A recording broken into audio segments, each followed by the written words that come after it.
Hey, good evening, everyone, wherever you're listening from. Lagos, Abuja, New York, wherever you're listening from. Welcome to another Spaces with me, Kalu. This is the Money Space with me. And over in the next 2 or 3 hours, we're going to be talking money, the economy, finance. How do those topics affect your wallet? Want to make it personal to you? Want to educate as well as uplift, leaving you better off when you came in. Today we have, should we say, a special edition. I have the guys from BudgIT. I don't know if you know them, BudgIT and Tracka.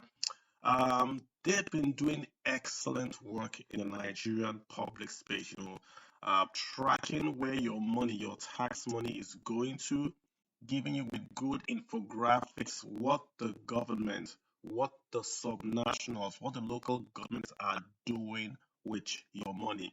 I follow them, and if you guys listen to me, I always say follow Tracker. They are here on the space. You can see them right there.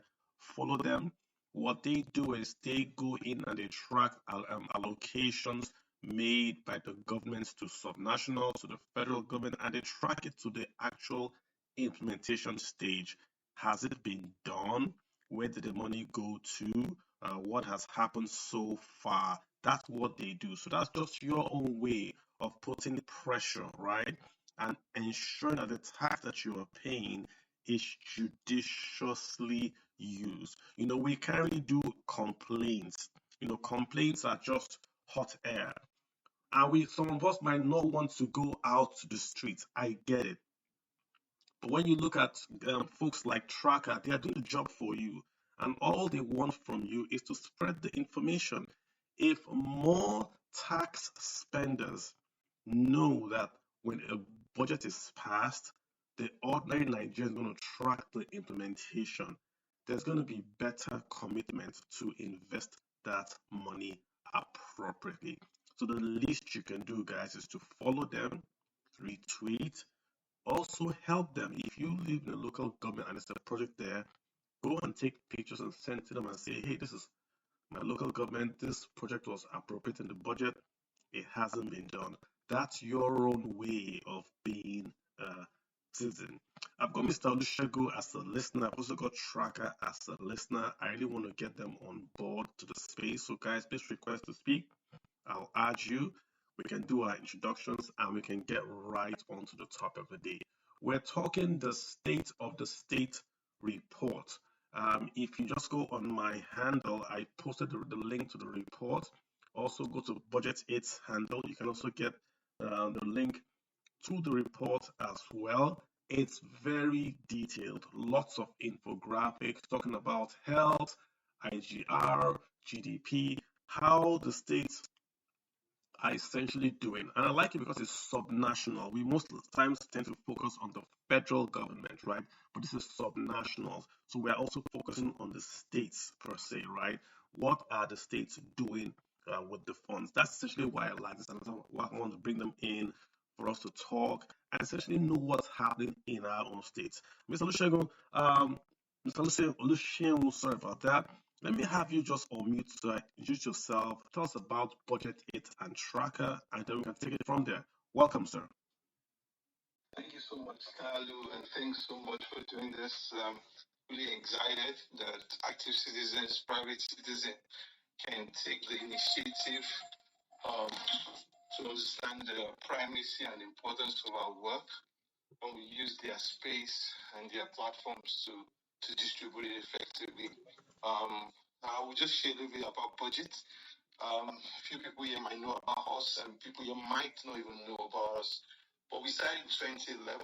Meetings will be running for around 12 years, focused on civic engagement, fiscal accountability, public sector efficiency.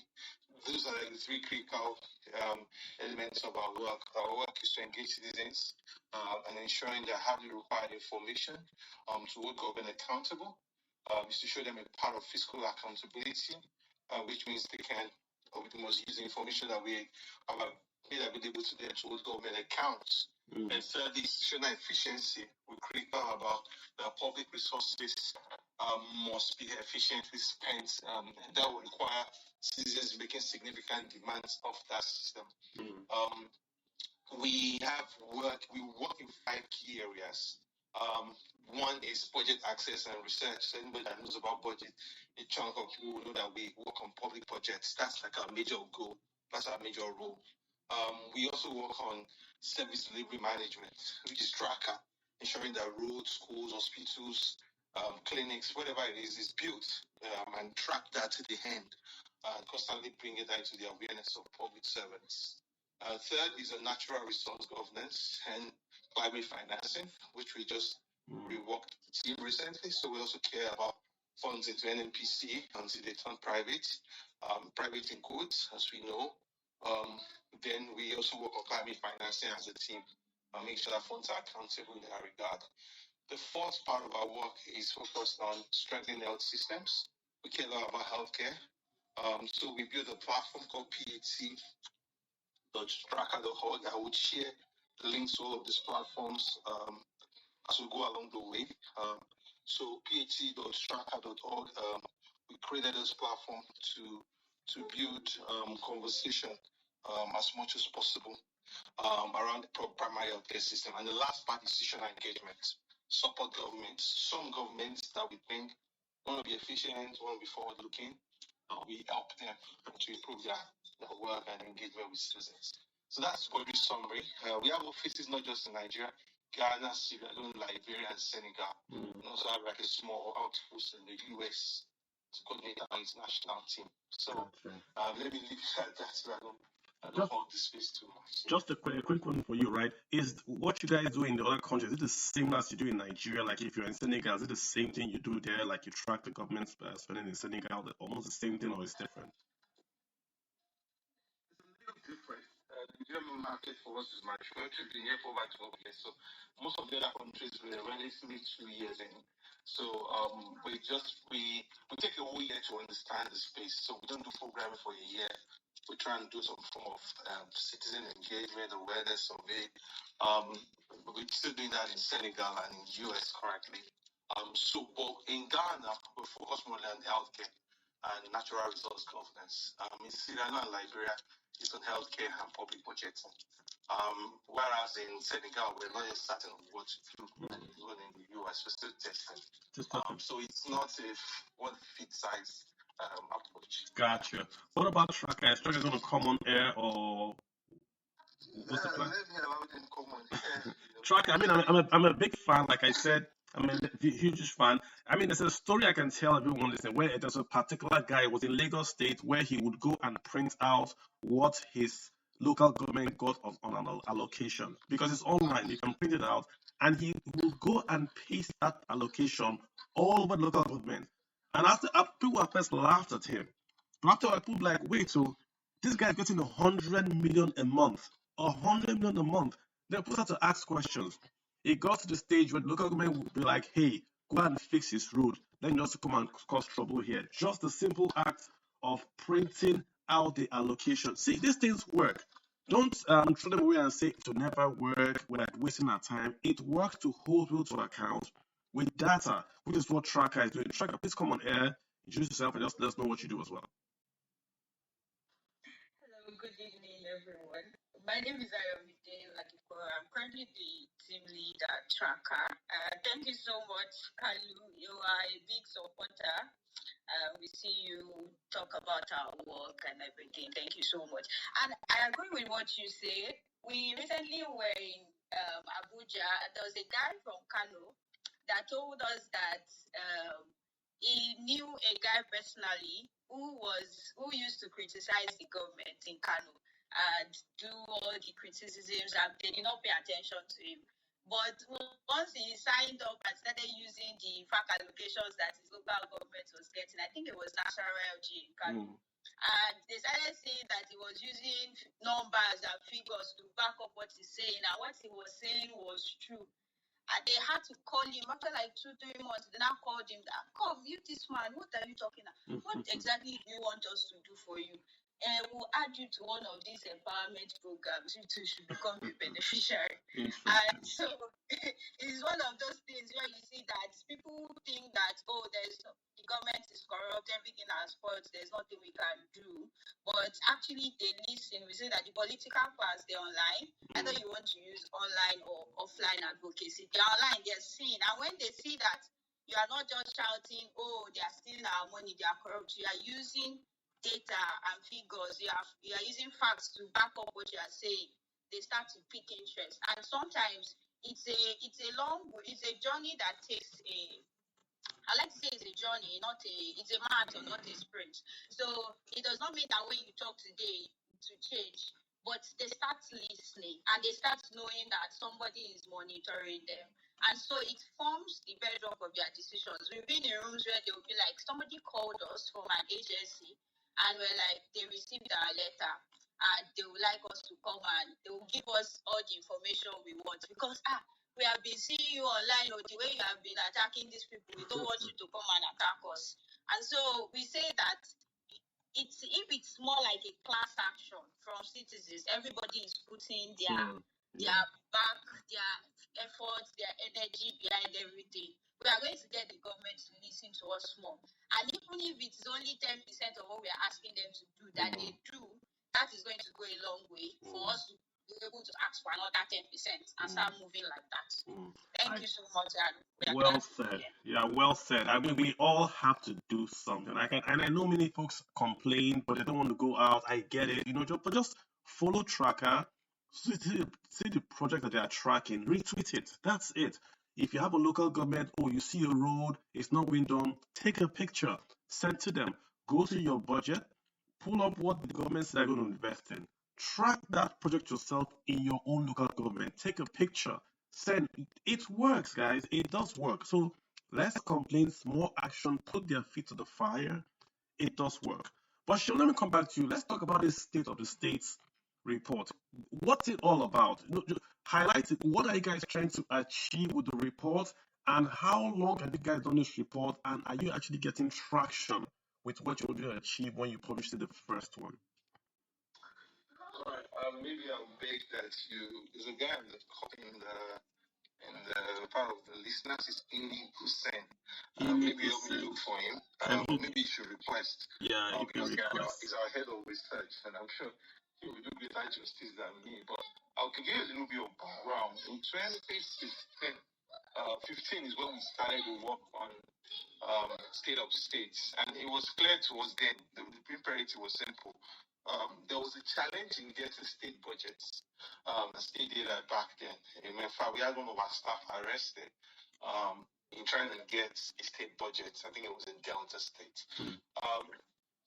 And so whenever we ask questions about budgets, people just don't want to answer us. So we said, okay, since we don't have state budgets, we could at least start some fiscal performance rating to check what is the viability of a state.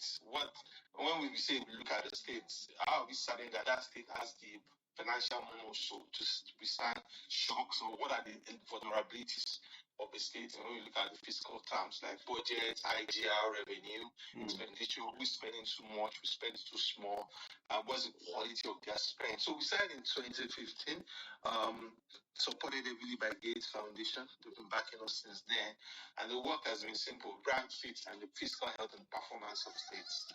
And we've seen the methodologies. At least I think from the third iteration of our methodology, we and World Bank, Budget and World Bank work on validating the methodology together. So we go through a whole laborious process of ensuring that methodology is solid. So that's the second part of the work. And the interesting part is that we've had issues with state government. I remember the state of state for last year, there was a governor in Southwest, maybe the state closest to Lagos, and he went on and on. He hit us on the IGR figures, and we're just saying that if we didn't plug an IGR figure from there, we used what you have in your audited statement. I mean, you could declare anything to MBS, but we're working with what was in your audited report. So we've had even states commending us, taking like a badge of honor. Some states have pushed back a bit, like I said, that this does not represent facts. But we say this is our methodology, and this is what we do. And I think the whole purpose is that it was much more important, it was much more useful when the oil price shocks happened in 2015. I mean, it was already sharp happening in late 2014, but 2015 became heavily pronounced. And states now, a lot of states, I mean, 24 out of 36 states were not able to pay salaries for a period of 6 months. So it was clear that state viability is a big issue. Subnational fiscal health is a big issue in the country. The federal government can print its way out of it, it could borrow its way out of it as a sovereign, but states have limited capabilities in doing this. And in recent times, it's also been helpful for us to tell states to know that most external debt will be repriced with the dollar value, which we know that its currency is being devaluated, and some other insights like that. But I think the best person that will give an insight well in the state of state is Ini Hussein, who's our head of research. And Ini is right here. So Ini, you've got the floor, the mandate. Go for it. I mean, talk to us about this report, right? What should we look at? Why is it important? It starts off with fiscal sustainability. What does that actually mean? All right, cool. We will take you on.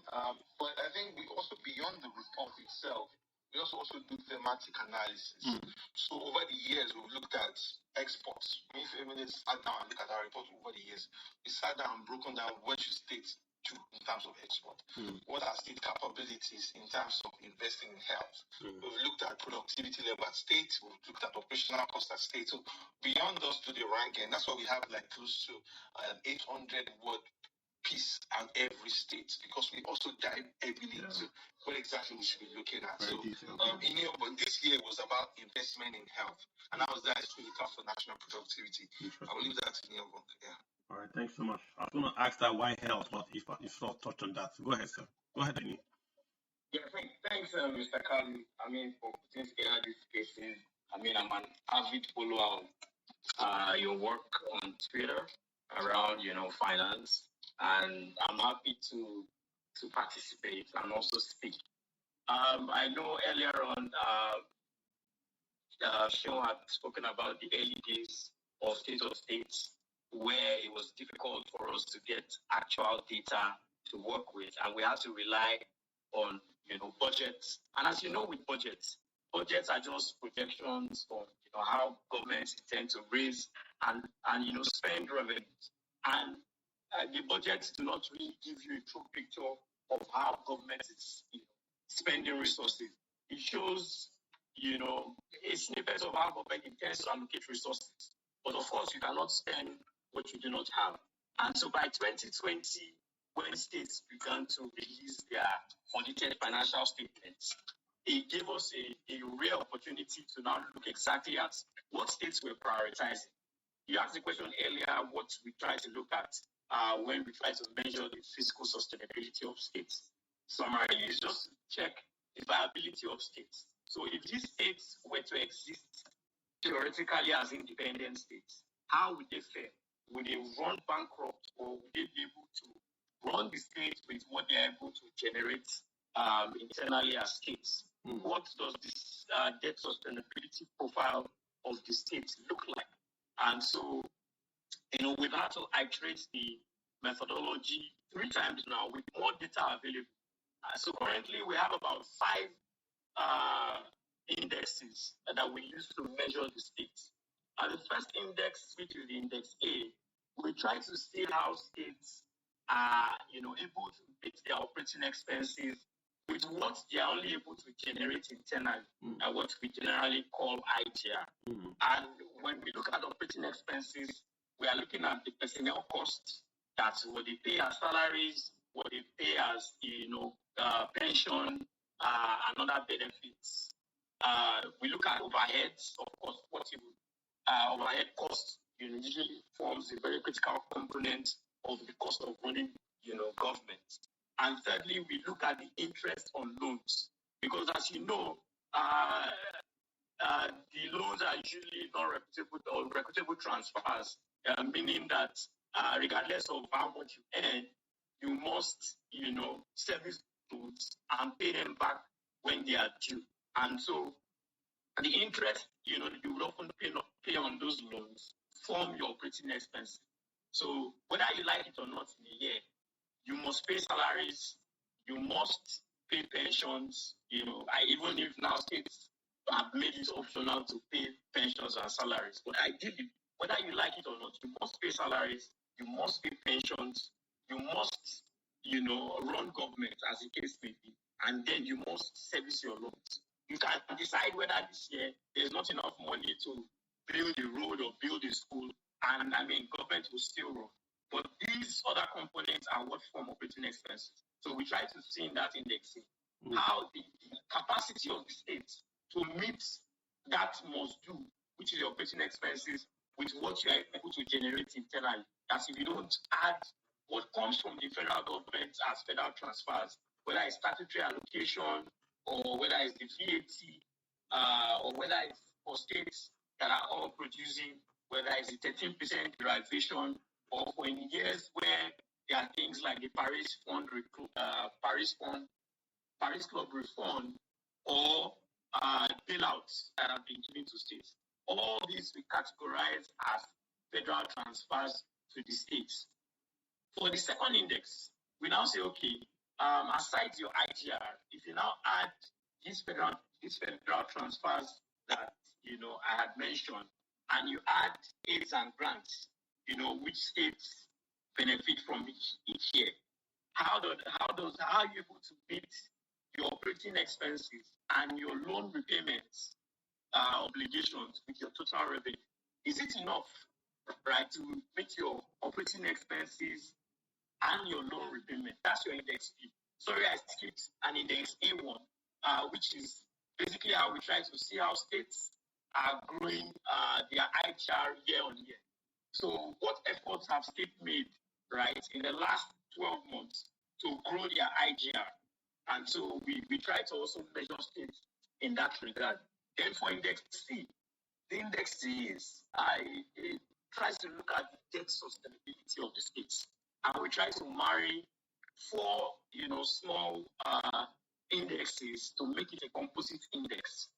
We look at what the debt to GDP is, what the debt to revenue is, what the debt service to revenue is, and then what the personnel cost you as a percentage of the revenue is.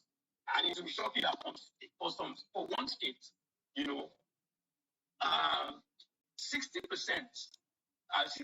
of the state's revenue was used, for personnel costs.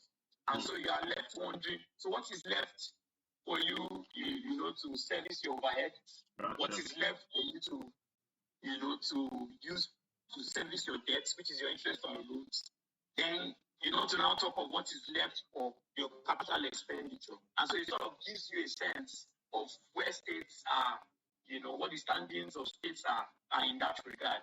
Then let me ask you a question before you hop off. Finally, we try to see how states are prioritizing capital expenditure over their recurrence. I'll leave it here for now.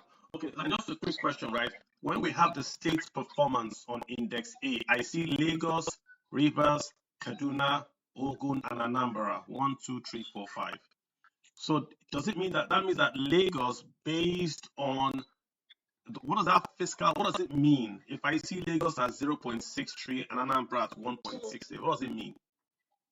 Yeah, so what it means is that Lagos was able to raise enough revenues internally, that's their IGR, such that they required only 63% or 0.6 of that their total revenue to service their operating expense.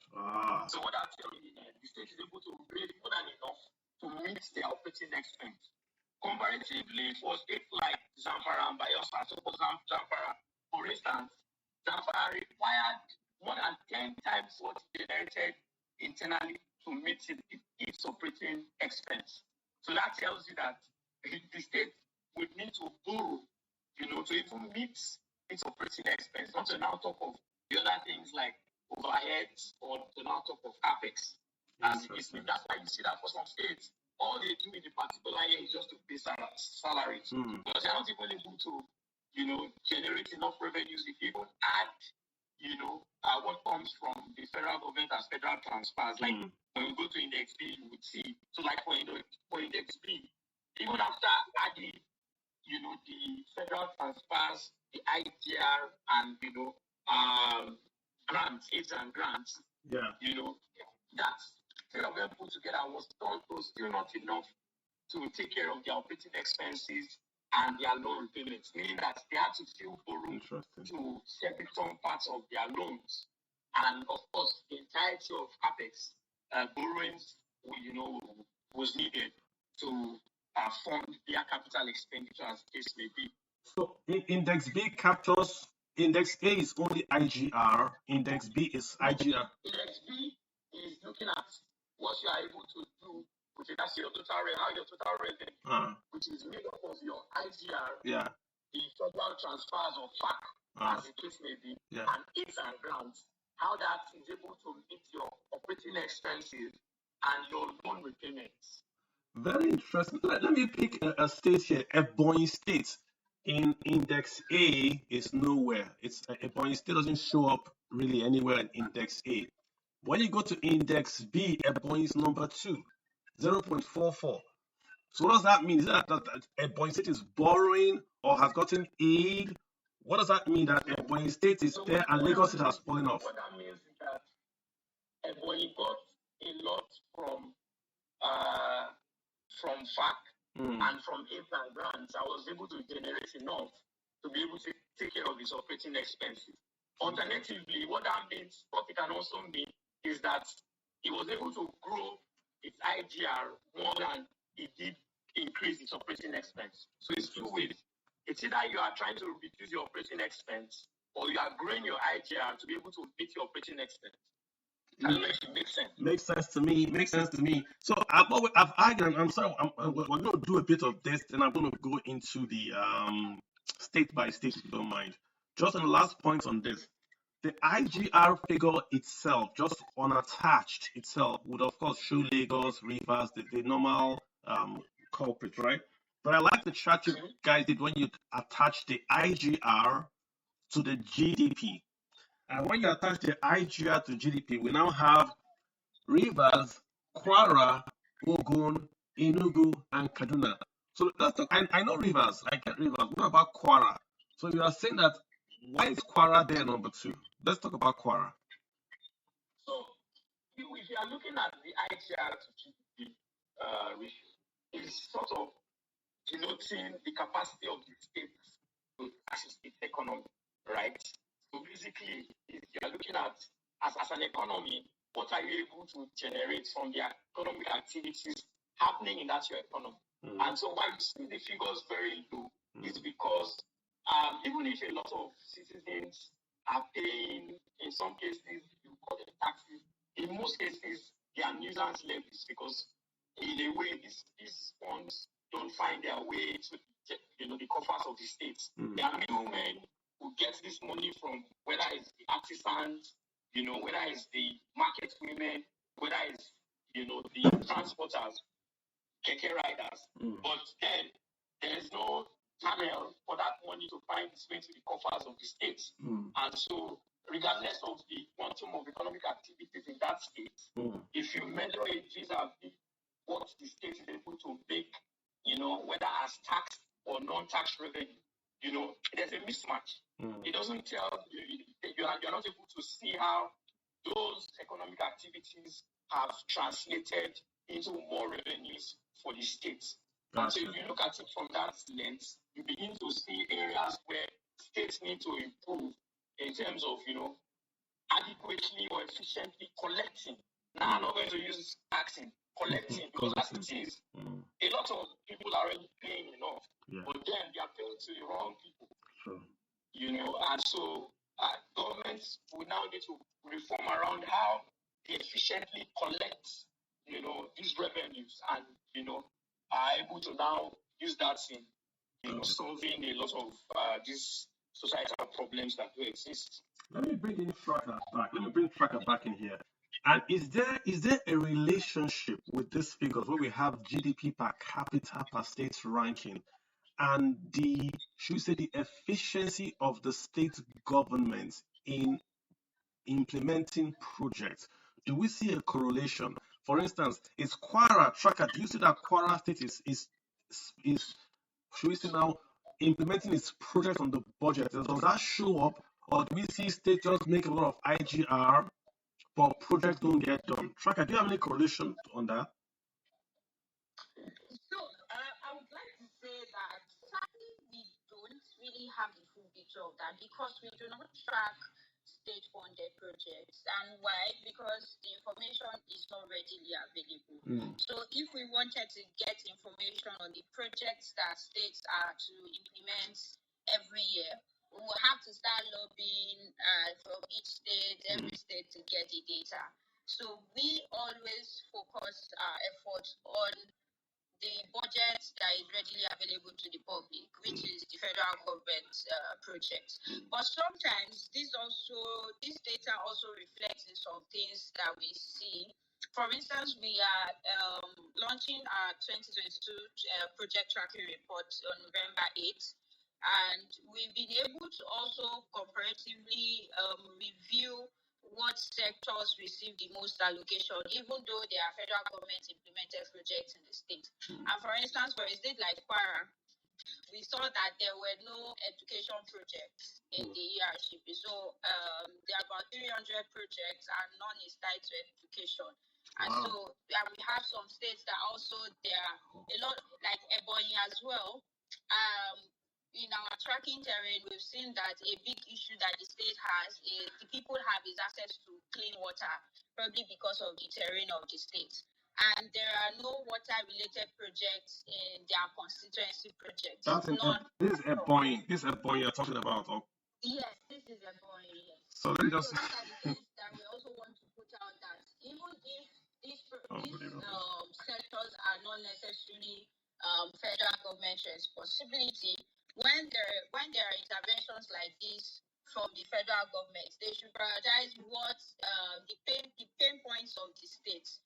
So for this one, saying the state's capacity to for their IGR to meet their operating expenses or their capital expenditure, we cannot really say because we don't really track subnational projects at a large scale the way we track federal government projects. And just to recap what you just said, so in Ebonyi State, lots of projects, but no water project, which is the pain point of the citizens of Ebonyi State. But the state is going to spend 50 million United States dollars on an airport. 50 million United States dollars on an airport. Just putting it out. And again, you talked about Quara. You said there was no education. Could you just touch on that again? So, for instance, in the ZIP project, in the consultancy project, these are also ZIP, Zonal Intervention Projects. There are no projects on education. We have Quara, Plateau, and Sokoto. They have no projects on education. And one of the things we found out also is that for empowerment projects, there's a lot of emphasis on empowerment projects for all the states. So it's like the federal government, even with the capital projects, now before we didn't used to see a lot of empowerment projects in the capital projects, it just used to be in the ZIPs. But in the last 4 or 5 years, empowerment projects have been really seeping into the ERGPs. So you have that the federal government is funding, let's say, grants to cooperative societies with 200 million, and even the budget line item is very obscure. You don't know where exactly is receiving these funds. Where is it going to? So these are some of the issues that we have been able to pinpoint that we'll be talking about also in the reports that we'll be launching. Okay, and the last one, before I go back to Ini, go ahead. Yeah, I was just going to comment. Additionally, and this is because we have also done some work around budget credibility, which basically tries to look at how governments are able to accurately and consistently project and spend revenues as the case may be.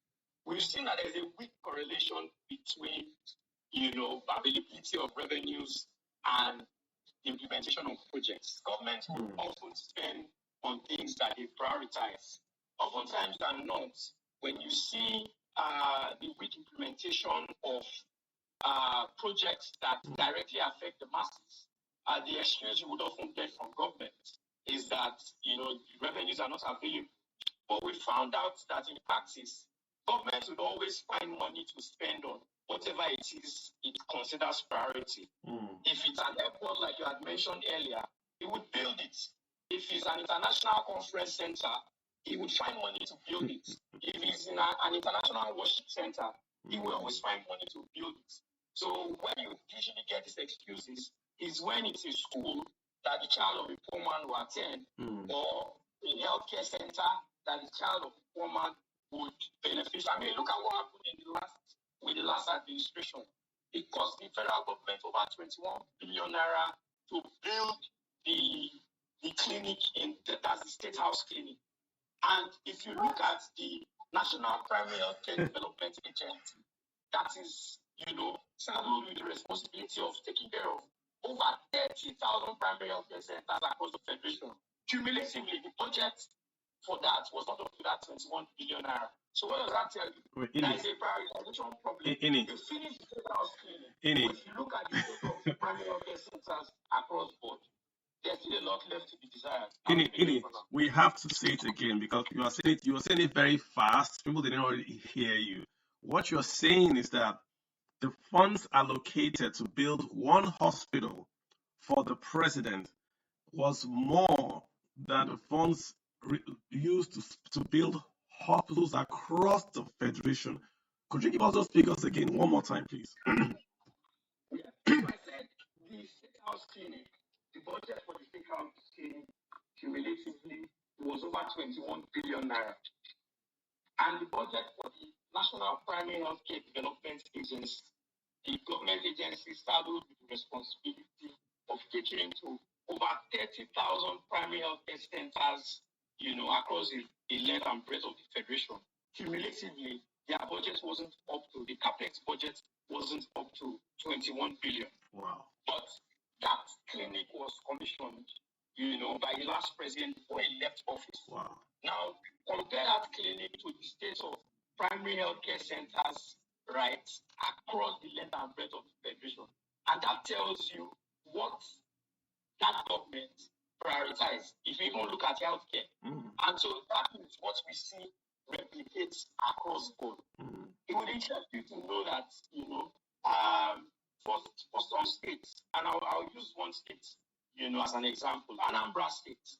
We looked at the budget execution because I'm now trying to move away from saying budget performance, because just spending money does not mean that you have performed. So let's use the word execution.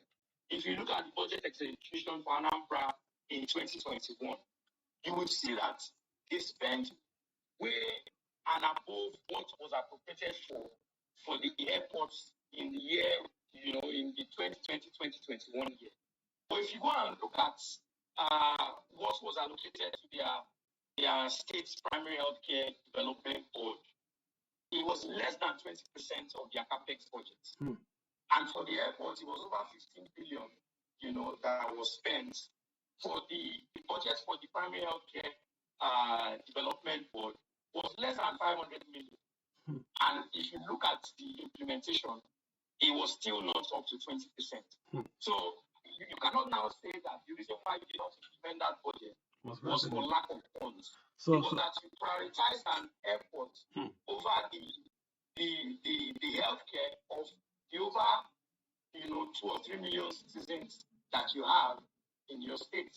So it's largely a prioritization problem more than it is a revenue problem. So in effect, just to recap, Anambra State spent more by proportion on an airport than they spent to educate the citizens of Anambra State. This is a choice that the state made to spend more on an airport than the education of the citizens. Same with Ebonyi and all that. I mean, it goes back to, I remember when Mr. Sheung had called on a space, and the question was, does Nigeria have a spending or revenue problem? And I always say Nigeria has a spending problem. It's not a revenue. And you've given us the facts and the numbers to back it up. Nigeria has a spending problem. It's a choice to spend it at the airport than the education of children. And we make that choice every quarter we do it, and then we say there's no revenues. I think so. Facts and figures, guys, have been this debate is settled. We have a spending problem in Nigeria, not really a revenue problem. If we got more revenues, would have built a bigger airport. That's what I hear. Mr. Sean, just to come back to you before I dive into the state by state performance, I just want to highlight a few states. You mentioned that this report was based on health. Why health? I know Shane is still there. If he's not there, I'm going to ask Ini to take that question. Ini, if Shane is not there, why health? Yeah, I'm here. Oh, Shane, go ahead. Sorry about that. Yeah. Okay, maybe we'll prepare, but I will just say we've gone through different thematic view. But first, I will say on two principles. We have a new strategy, and part of our new strategy is social sector accountability. We're really, really big on social sector accountability.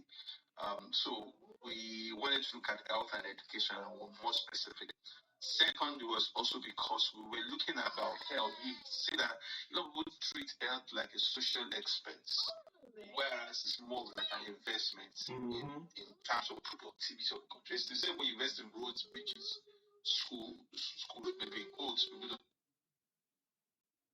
think that health is also like an investment, and we wanted to keep it that way.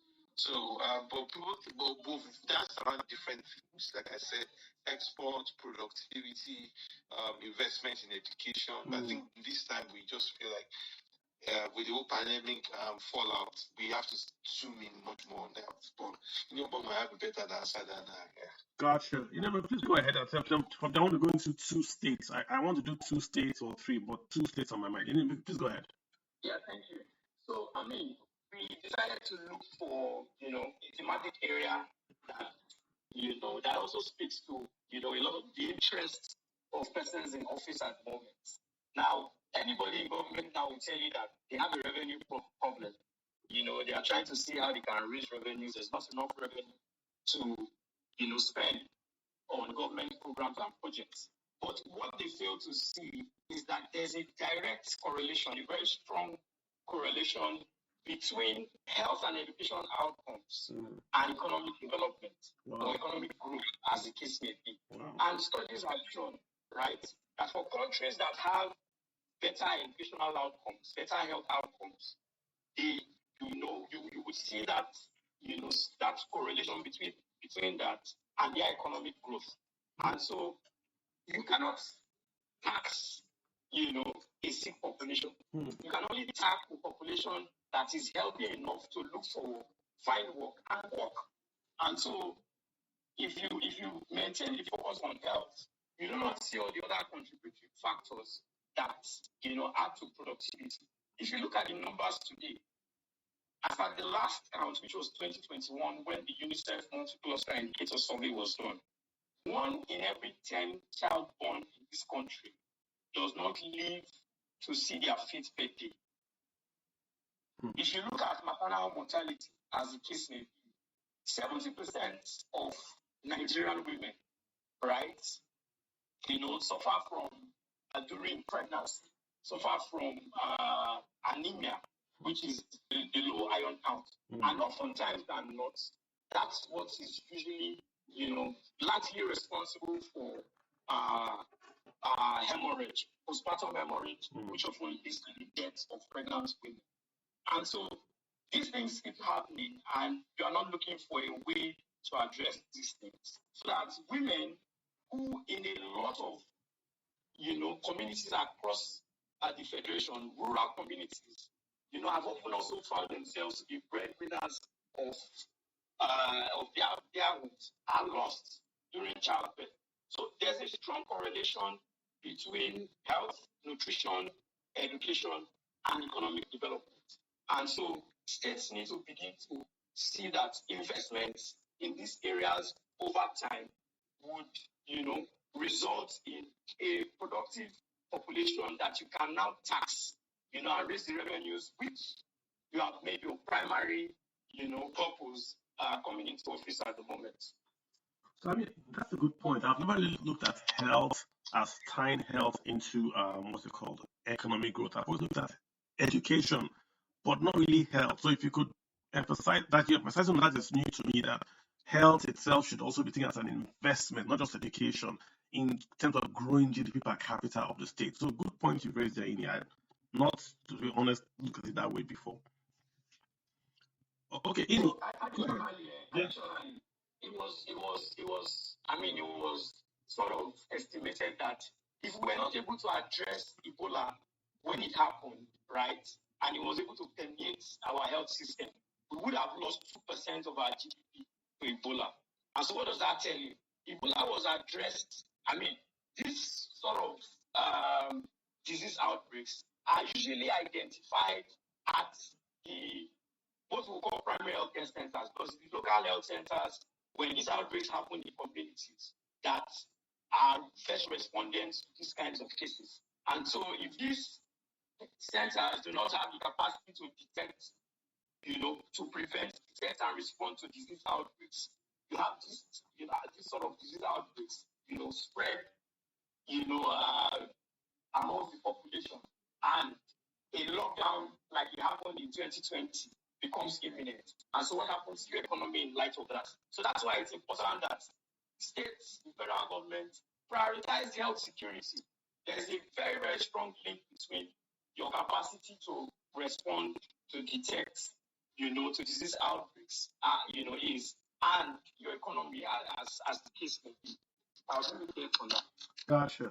Okay, so I think I have Tracka back. Let's talk about some states. I want to talk about, of course, I'm biased, so I want to talk about Abia State. I want to talk about Lagos State, where I live, just to highlight the report itself before we go to the infographics. The infographics are packed. But if we look at Abia State, the first 19 years overall fiscal performance rank of 15 out of 36. It says debt sustainability rank 30 out of 36.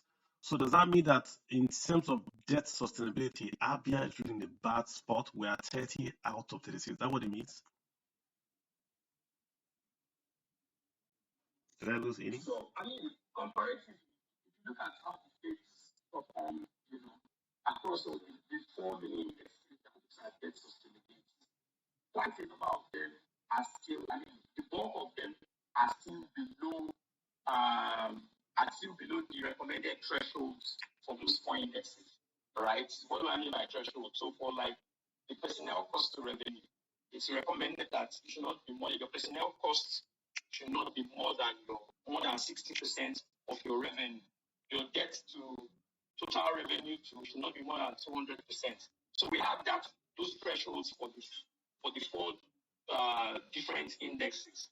But looking at the debt profiles of the states, what we even choose to focus on, beyond the ranking, is to even look at states that have a large quantum of dollar-denominated debt and situate that within the current foreign exchange regime. And I'll use Lagos for instance, because the foreign debt of Lagos State, as it is, as at December 31st, 2022, was more than the cumulative foreign debt of 24 states. And so, by the dollar, losing its value from 440 naira to 771 naira when we did the study, Lagos State, without even acquiring any additional dollar-denominated debt, had grew its foreign debt by more than 300 billion. And so that sort of tells you that for states, that are quick or have an appetite for acquiring dollar-denominated debts, they might need to check it, especially within the context of the current foreign exchange regime. And the 5 states there are Lagos with 1.25 billion. Then you have Kaduna, Edo, Cross River, and Bauchi. That's correct. What is Bauchi doing? Borrowing in foreign currency. What is Cross River doing? Borrowing. Edo has got crude oil. Kaduna, what's Kaduna doing? Borrowing in forex. Kaduna is 573 million foreign debt. Does this include their steel plant? Where is the money going to? Does Tracka have an answer where this foreign debt for Kaduna, for Cross River, for Bauchi is going to? Do we have a sense? So we do not have a sense of, and this is not just even mostly with the state governments, we do not have a sense of what exactly, these foreign loans are used for, except for the project side loans. There are some project side loans that that's okay. You are getting them for specific projects, but more broadly, a lot of times borrowings are not tied to specific projects. So the states can borrow to buy cars for House of Assembly members. The states can borrow to build an international worship center if that's what it considers priority. And that's a problem. The state can even borrow to fund the pilgrimage of some of its citizens, as we have seen in a number of states that are unable to invest adequately in health and education, but are able to gather out enough resources to fund the pilgrimage needs of their citizens, which circles back to the issue around prioritization. Carl, if you allow me, answer a little bit of that question. Yeah, please go ahead. Well, So I know for CrossFit, one of their public foreign debt is the legacy of Tinapa. You hope that CrossFit has traditionally had a high foreign debt, in top 3 for them. Then recently it's top 5. So they've been there. For Kaduna, it was the every 5 years. They also had some borrowing that they took previously, pre-RFI period, for Zaria Water Scheme project. I know that if you remember, there was a spat in the National Assembly between the former Senator Shehu Sani and the previous governor on that the foreign, because let's not forget that every foreign debt is 86 must be approved by the National Assembly. So there was a pushback that some of the senators in Kaduna pushed back, including Shehu Sani. I think that was part of the spat in their politically. But Kaduna also took some size. If you look at the numbers, to some sizable foreign debt. I think most of them was from the Islamic Bank, some of them from AFDB. If you also look at Lagos, yes, Lagos has traditionally always had huge foreign debt. World Bank, most in terms of foreign debt. Bauchi is the one that's shown in recently. I'm also not yet understanding what Bauchi borrows from, because we must not realize that state governments don't earn in FX, even if federal allocation is being shared in naira. It is shared by federation revenue. They don't get their own part of the revenue in FX. So definitely this will have huge cost, huge impact on their repayments, because they will have to be paying back in naira. So it's very, very important and instructive that citizens pay extra attention. Because even the state government borrows so much in foreign debt, and maybe it's something of short tenure, that they have to pay back quickly or high interest rates. There will be challenges for a new government that comes into play to be able to perform at all. And that's one of the silent reside field. Tinapa was abandoned because state paying a huge debt and they were not able to further invest in it, even though that was from our own senseless move. Gotcha. We can debate Tinapa, but look at the total debt, like total debt. Lagos, I understand Lagos 1.3 trillion, but Kaduna is second in Nigeria in terms of total debt. Kaduna, 241 billion. The others, Ogun, I get Ogun Delta, I get the Cross River, Rivers, Akwa Ibom, Edo, Imo. These are all oil producing states. I get it. But what's Kaduna doing with 341 billion? This is total debt now across both local and foreign. It will be interesting to see what they did with this fund. Like the states can say yes, both foreign and local. We've gotten a good bang for our buck. To say yeah, but it's interesting all the same. Where I want to talk again now was on the total revenue growth. Now we're talking about the debt. Let's talk about revenue. And again, we're going to talk on the infographics, the subnationals together. Total revenue growth. This is one that I want to pick your mind on. Bayelsa State has gotten the total that is number one in terms of top total revenue growth, 62%. But I did see a chart here when you talk about Bayelsa State in terms of their sustainability with FARC and what they earn, they are very, very low down the ladder. So what's happening in Bayelsa? Small state, small population.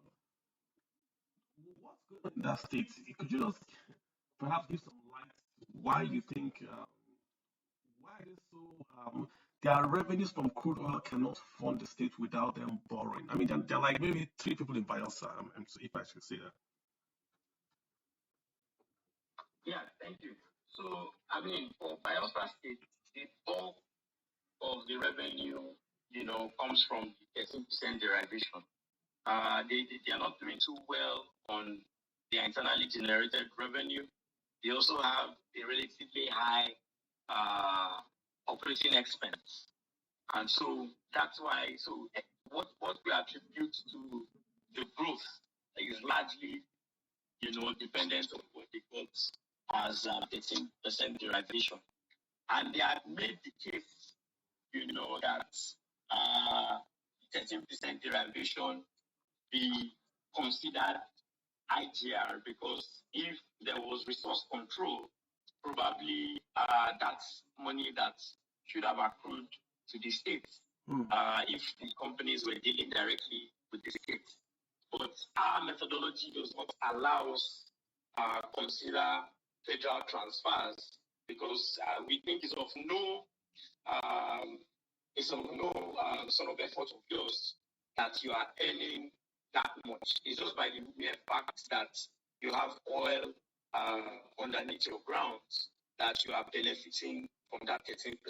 So at this point, maybe later on, when we think that it's robust enough for us to consider it, we can do that. So, but at this point in time, we are not able to consider that as, part of the IGR. And so what you now see is that the state had or has a very high dependence on tax revenue or federal transfers. So in a year like COVID, for instance, where the taps were short, if that had happened for the whole year, it means a state like Bielsa would have been bankrupt, because there wasn't going to be revenues from oil activities to fund the budget of that particular state. And so one of the key messaging we always have in the state of state year on year is that states, need to, develop or improve their domestic resource mobilization capacity to wean themselves off the dependence on federal transfers. And something happened with, the Kaduna the previous administration of Kaduna. In a conversation with the former IRS chairman, they are doing a lot of reforms around their tax regime, running, considerably well in the last few years. And he mentioned something that struck me, that the tax goal of the states is such that they want to grow it to a point where they would attend FAC meetings out of respect and not out of necessity. And so what that tells you is that the aim of the state is such that they want to be able to grow their revenues internally to a point where whatever comes from FAC is seen as an addition, right? That you can now use to implement other programs. And I think that's something that every state should aspire to. Makes sense. Let me just ask Tracka. Tracka, how are you guys able to track projects in, say, riverine states like Bayelsa, that they have to go on a boat, or even states like the desert states like Yobe, where you have to go like miles on a camel to local government? How hard is this? And do you need citizens to basically assist you in tracking this project in hard to reach places? Is this something that you think would make your job more, should we say, easier in quote, if you got that citizens portal or something like that? Okay, thank you so much. We currently have a program called the Community Champions Program, which are basically volunteers across 36 states and the FCT, about 1,410 people. So we have state officers who directly are the ones that go to track these projects, and the state officers collaborate with community champions. So for areas, for instance, we've had even in Katsina, in Kebbi, in some places that insecurity very rife in some local governments. People who live there, who are community champions, that we trust, because when we onboard, there's a lot of onboarding going on and some periodic trainings. They are the ones that give us this information. And some ways we verify this information to know that, okay, yes, this is correct, then that is what we use. So the way we are even, the structure of our work is to have a situation whereby we don't have state officers anymore, that it is the citizens who are going to be the ones doing this tracking, doing this feedback, and doing this reporting. And all we will just do is just give them that platform to be able to put. So we just recently revamped our mobile app, and it is currently on iOS, on App Store, and on Play Store. It's called Tracka Mobile. So if you download the app and you pick your state and your local government, you are going to see the projects, the federal government projects around you in your state and in your local government. And you can click on a project and give a comment and also add pictures to say, oh, this and this and this is the update. And also we have a place where you can submit needs. So if there's something that your community or your local government needs, you can just put out the information supported by pictures, or if you don't have pictures, that is also fine. And we will take it up and send it to the stakeholders. We are also working on onboarding government officials to use the app, and they will come on as government officials. So when there are updates or projects or needs that come from people in their communities or their local government, they are going to be seeing it directly and they can action on them. No, but just all on the app. Like if I have my app, I can go to my village, I can look for the nearest federal project in my local government, go there, take pictures, track it, and just control I can do that myself. Yes, you can do that yourself. That is very important, folks. So you can do that. Guys, I'm going to let people speak. I know a few guys have been waiting to speak. But last question I do have, before I let you guys speak, I'm looking at the chart here. It says total education spending per capita. Number one state is Niger State. The last state here is Yobe. I can understand Yobe insurgency, but the second last state is Ekiti. How does Ekiti State, with the number of professors in quotes they say they have, be the last state in the federation that spends on education per capita? And then, of course, Niger State, prop to them, that the number one state in terms of total education spending per capita. Right? And I remember with Ondo State last year, it hit them like a bomb, when we had, released the data to say that they were spending less than 400 naira per capita on, on education and healthcare.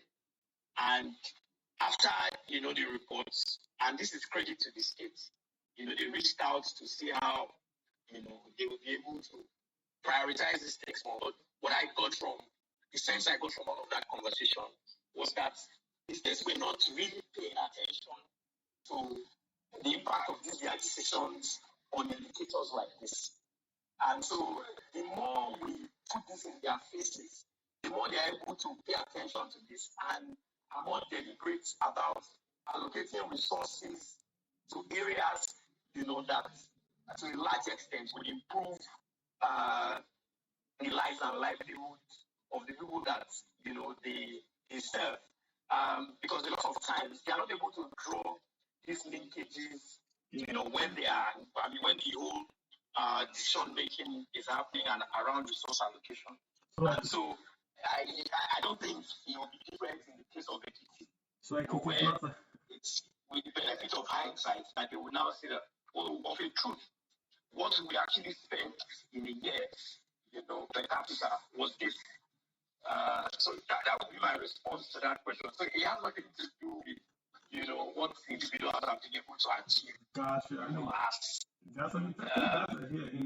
indigenous of that particular state, but more with what the government at hand, or the present or the sitting government, right, is able to do with regards to prioritizing, the very meager resources of the states in areas that have the potential to improve the lives and livelihoods of the people they serve. Gotcha. Point well taken. Let me throw the floor open now to folks that want to ask questions. Thank you so much for waiting. I know a few of them waiting. Okwe, you've got the floor. Please go ahead, sir.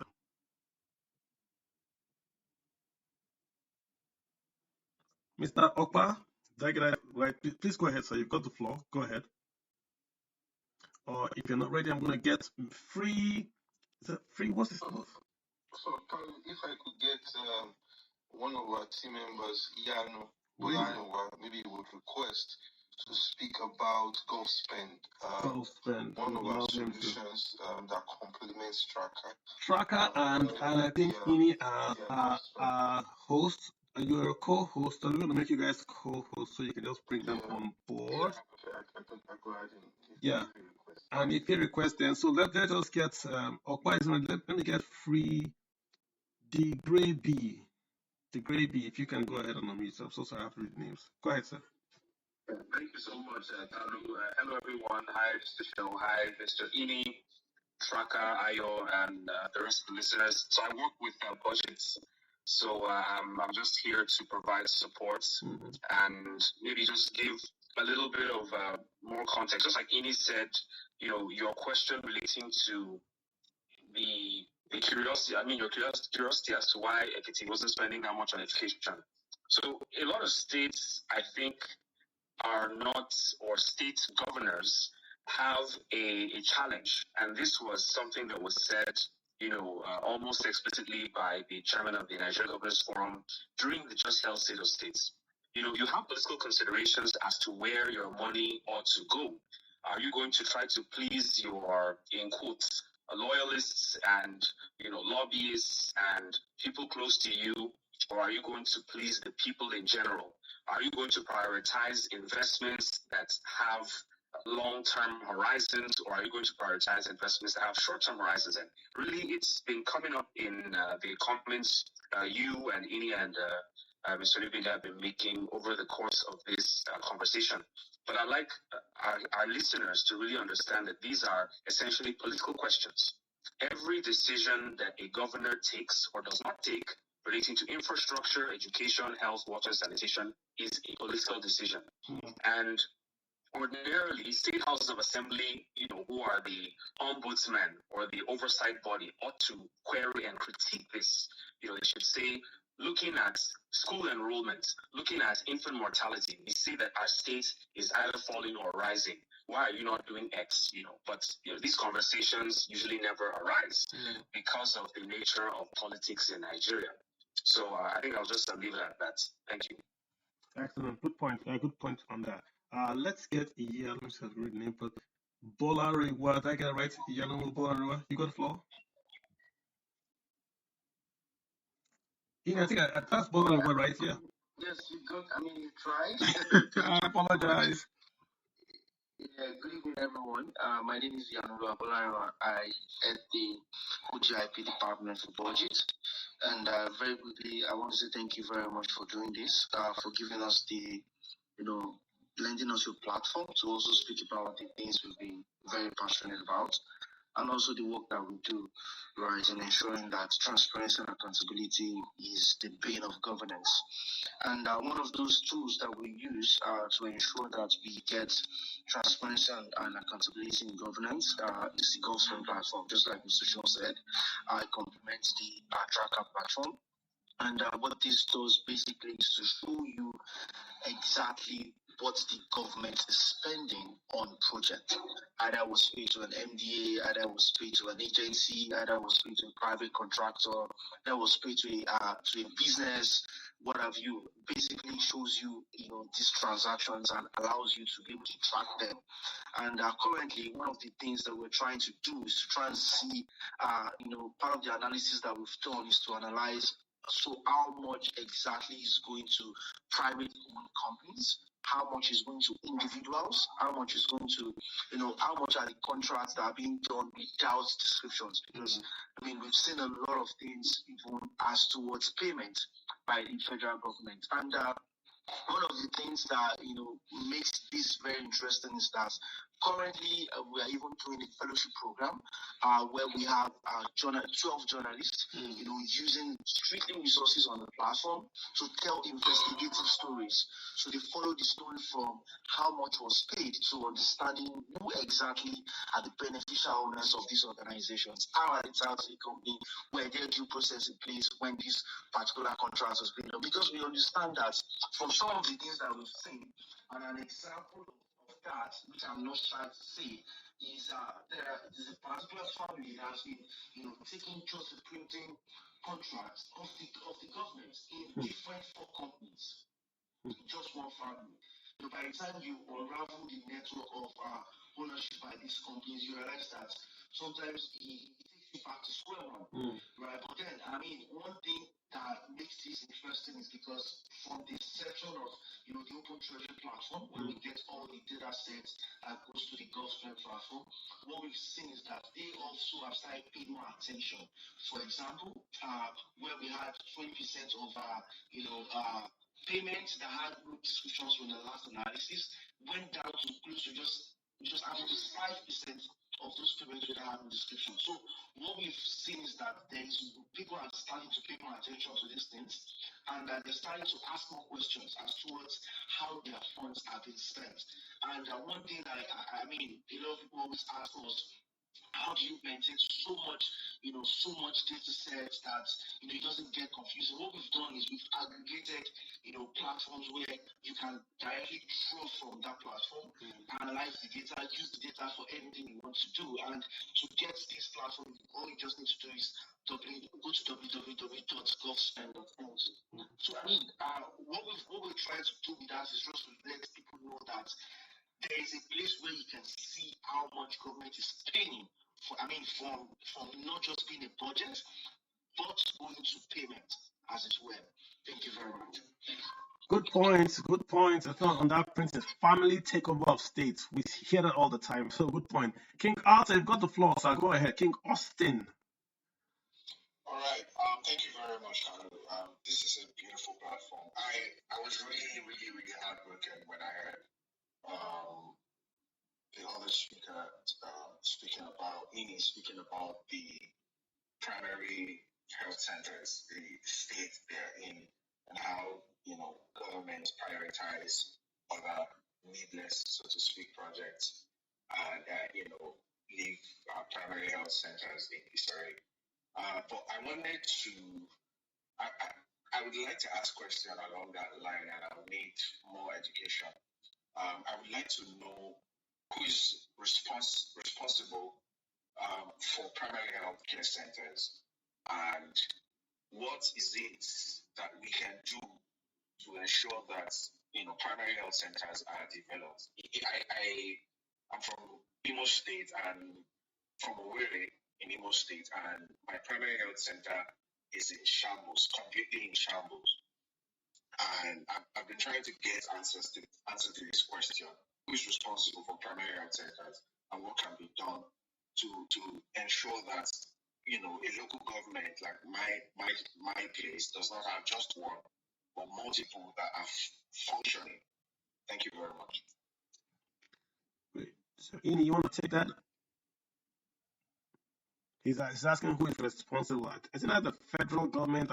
Federal medical. Does it have federal in front of it, or who wants to take it? I'm doing it. For the primary health care centers, we have state government very responsible for that. Right, for the primary health care centers in the state. Because the federal medical centers are directly under the federal government, which is where you have the FMCs and all of that. And the state hospitals and the general hospitals are run by the state government as well. So basically, the federal government the MPHCA right now is in charge of reading out policies and also ensuring that state governments comply to these things. But in terms of taking care of those primary healthcare centers, they are basically the responsibility of the state government. So that's the question, Kigata. Yeah, hello, if I could just comment on. Sure. Yeah, so he was asking what can be done. The idea is that when you have primary healthcare center that is directly under the purview of the states. Maybe you would have local government being in charge of providing personnel, but it is overwhelmingly under the authority and scope of the states. The State House of Assembly, the executive secretaries of the various primary healthcare development agencies or primary healthcare boards, these are institutions. The executive government himself, the commissioner for health in his states, these are the people that should be approached, that should be questioned. Speak to your representative. I think it's high time we need to have real life discussions about what to do. Yes, we can talk about these issues, but going into the field, what is it like? So you know that because oversight is done by the State House of Assembly, monitoring and oversight, that's one place to start. The State House of Assembly, your elected representative, the chairman of the health committee, for instance. These are people you can write to. You can come under a group of concerned individuals or go through civil society organizations that are working on health projects in your area. And you can even float a private member's bill or a private bill to increase the number of primary healthcare centers in your state. But I mean, these are the points of contact, if I would say. These are the starting points where citizens need to ask questions, or to whom citizens need to ask questions, and from where any traction can actually occur. Thank you. Super. Good call, guys. Good call. Let me get Ro in here. Ro, go ahead. All right. Thank you very much, ladies and gentlemen. Thank you for giving me the opportunity to lend my voice. And thank you, BudgIT and the crew for what you're doing, tracking the expenditures, revenues of states all across the country. I think my 2 cents here is I'm not an economist. That's a disclaimer, so I don't claim to know anything pertaining to that. As a citizen of the country, I think I'm more concerned basically about how we want to practice the American system of government, and we do not practice it to the letter. I've never seen a state in the United States going to the federal government every month to panhandle, to beg the federal government to give them like a salary or wage, like we do in Nigeria, which I consider as feeding bottle federalism. We have to truly practice federalism so that everybody can sort out their own resources. I mean, like their own revenues and things like that. But I think that's just the holistic part of it. What I'm really concerned about also is the fact that majority of the state governments are not responsible.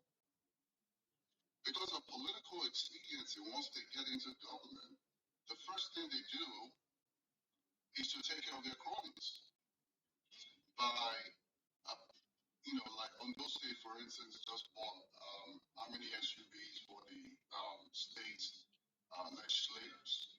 The same thing at the federal government. What do they need those cars for? That money could have been diverted into something else, like what we're talking about, the primary healthcare center, the education from primary, secondary to tertiary institutions. You don't have money, but you're buying SUVs of $34 million per legislator. What are we doing? I mean, these are questions that are being asked over and over again, that we have misplaced priorities as both state, federal, and local government. So if we do not take all these things into account and reevaluate how we govern ourselves, we'll definitely come back over and over again to talk about this malaise, this inefficiency of government. Yeah. You're doing a good job tracking all of those things, but I want you guys to also, intensify your efforts in calling them out more often than what you're doing currently. Yeah, Because Ro. that's the only way we can get to the bottom of the matter. We don't have Nigeria as a poor country. It's well said. We don't have it. Well said. So, Well said. No, I mean, what else, I'm on your side. I mean, imagine if we didn't have these guys, if we didn't have Tracka, we didn't have BudgIT, we didn't have all these folks on social media, we didn't have Twitter. Imagine what would have been happening. Today, we know we're trying to buy SUVs because of social media. Now we're going to second step to even say, let's even track the allocation. In the past, what were budgets? You allocate the budget, post spend the money, it goes. Nothing happens. Years ago, we had the Gulf War windfall. They said it was 12 billion.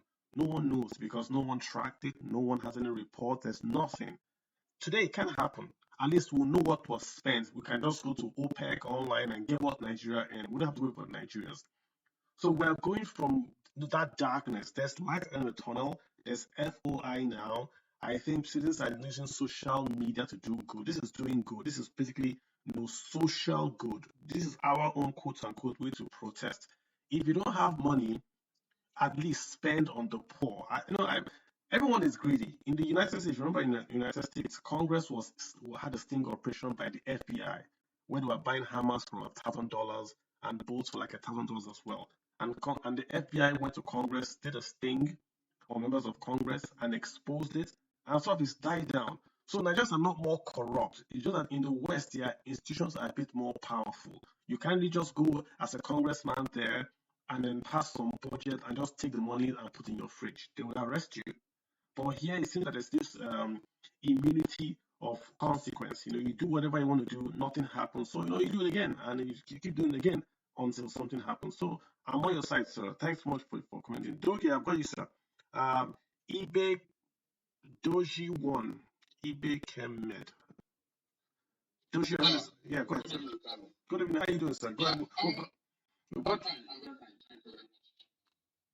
I've been following for a while anyway, and I don't know if you can help me here. It's more or less a question centered on Anambra State and Anambra State, if I read the report with budget, Anambra was generated 32 billion, if I'm not mistaken.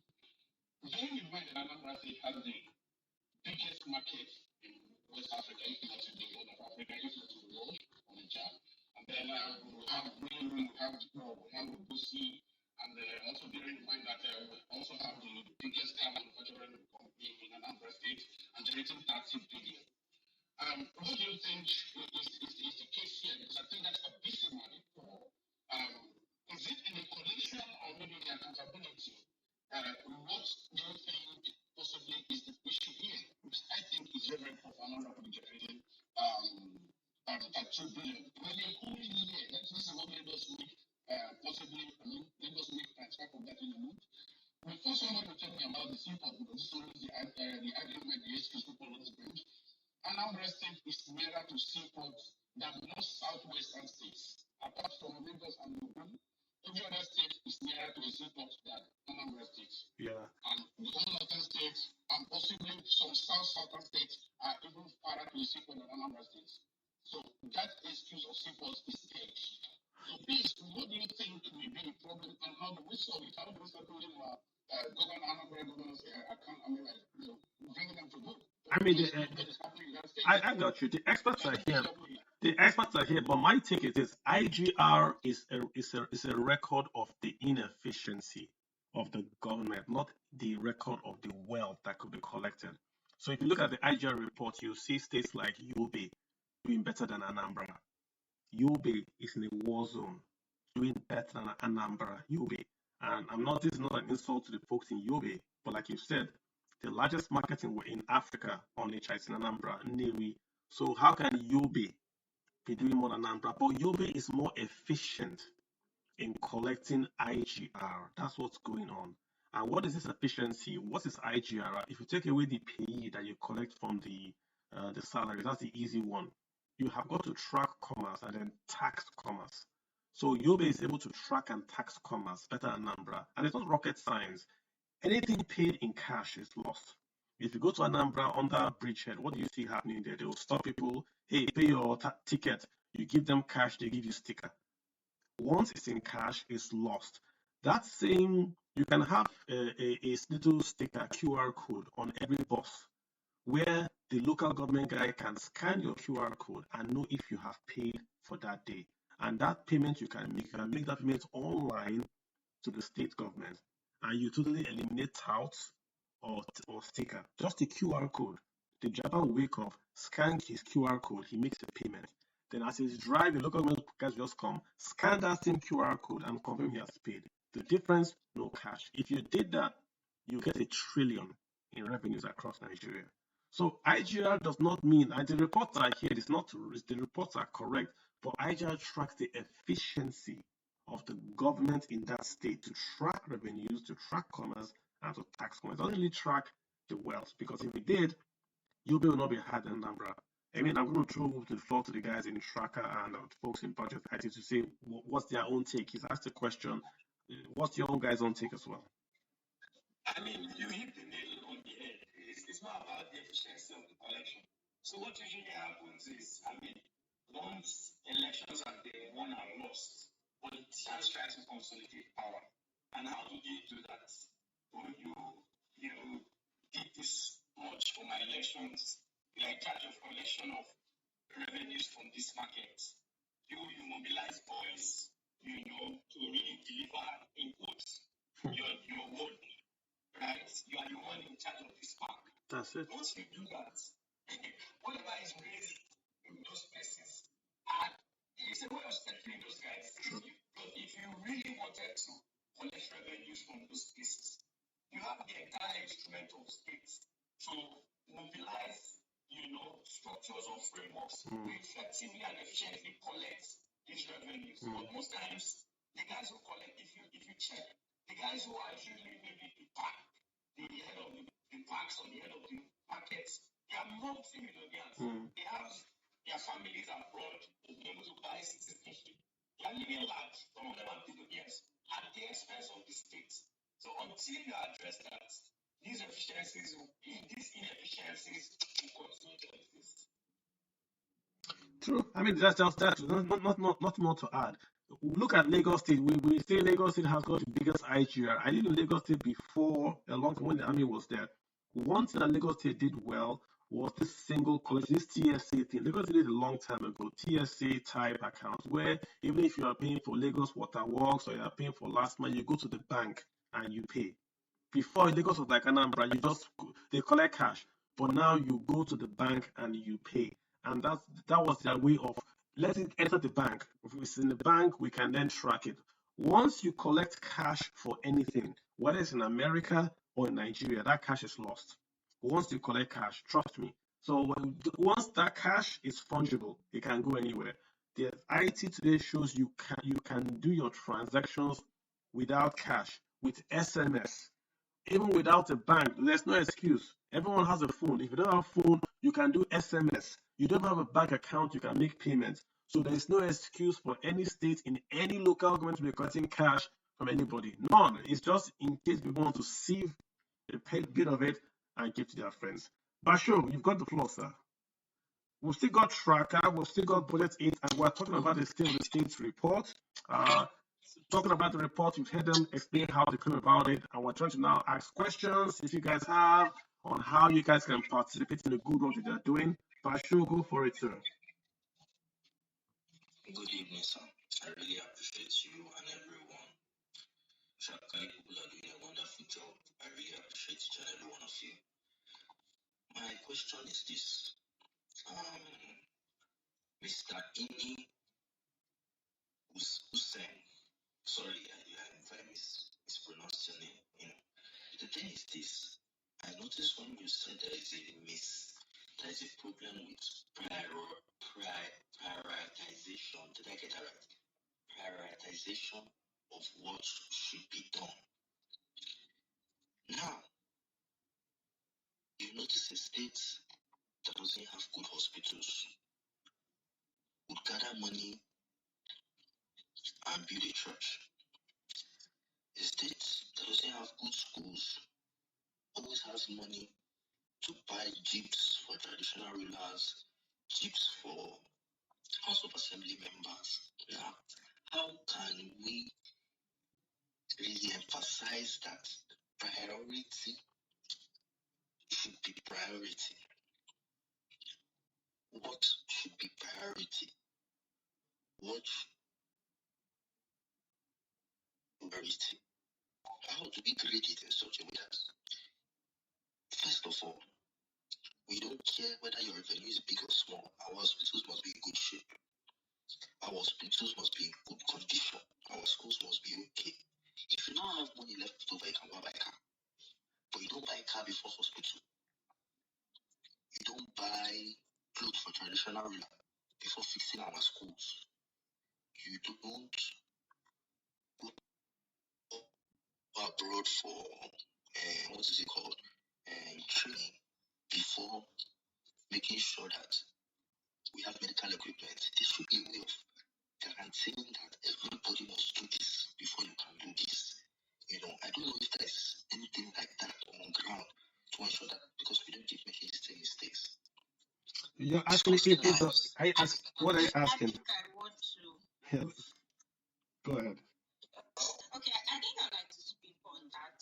And that's one of the reasons why we do not just prioritize project tracking. And one of the things we do is civic education.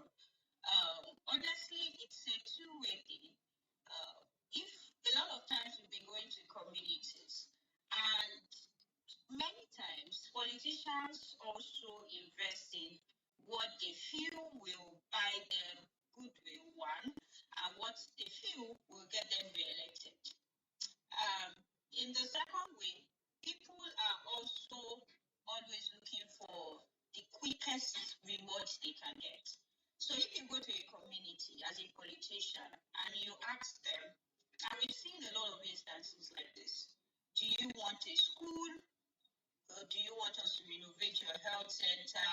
Or do you want an empowerment project where we can share some cash and share some grinding machines or so?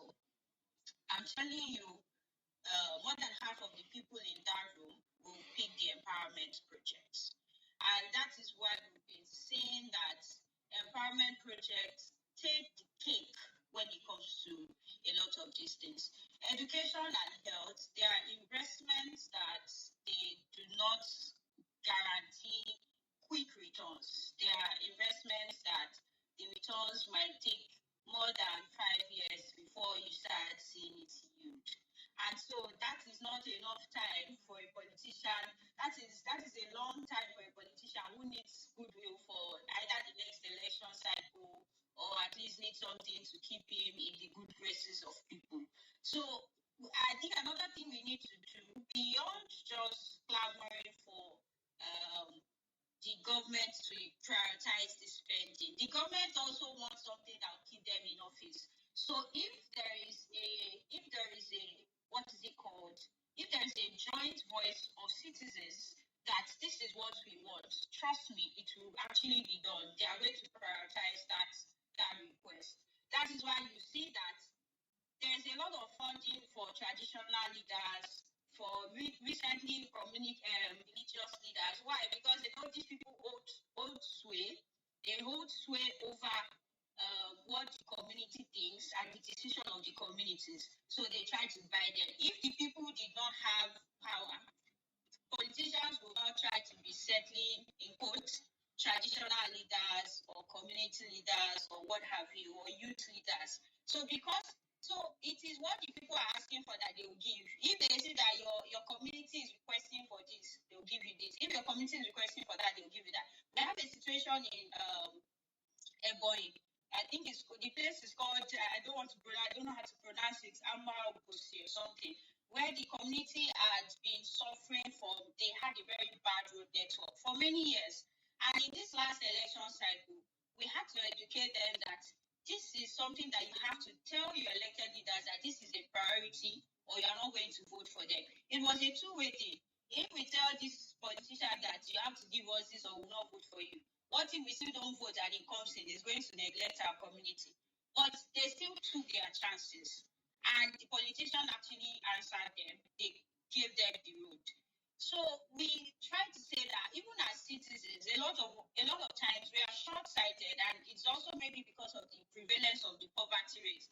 I'd rather pick something that I get right now, maybe a 5,000 naira cash or a 10,000 naira cash, over renovating a health center where I'm not directly getting a reward. So there is this need for re-education, constant re-education. It's a big problem, but I think that clamor also has to come from the citizens. It is what the citizens demand that the government is also going to prioritize. Thank you.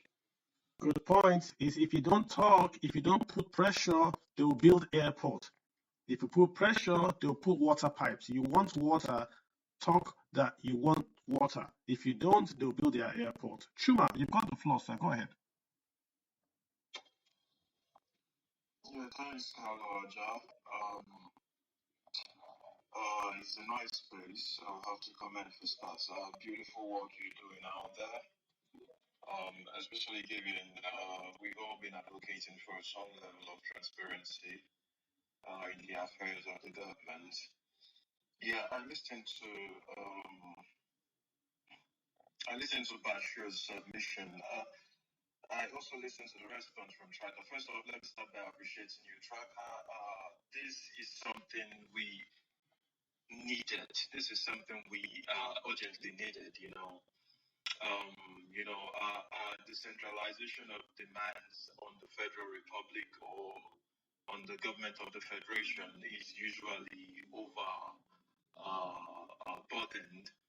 You understand, Nigerians just go out most of the times to cry to the Federation rather than actually looking into their state, looking into their local governments, and the grassroots, etc. So yeah, this is very, very welcome development because it opens up a whole lot, in terms of little details that we often overlook as people. We now know who to address, who to question.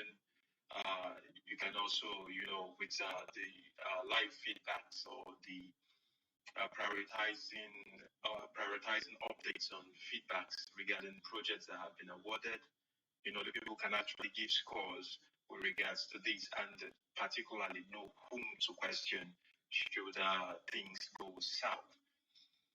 So that's one very, very credible advancement. Then, as regarding what Basho had asked, I'll still have to take us back to the rule of law. I think if the rule of law is more rigid, is more steady, more practicable, then a whole lot of misappropriation would be put into check.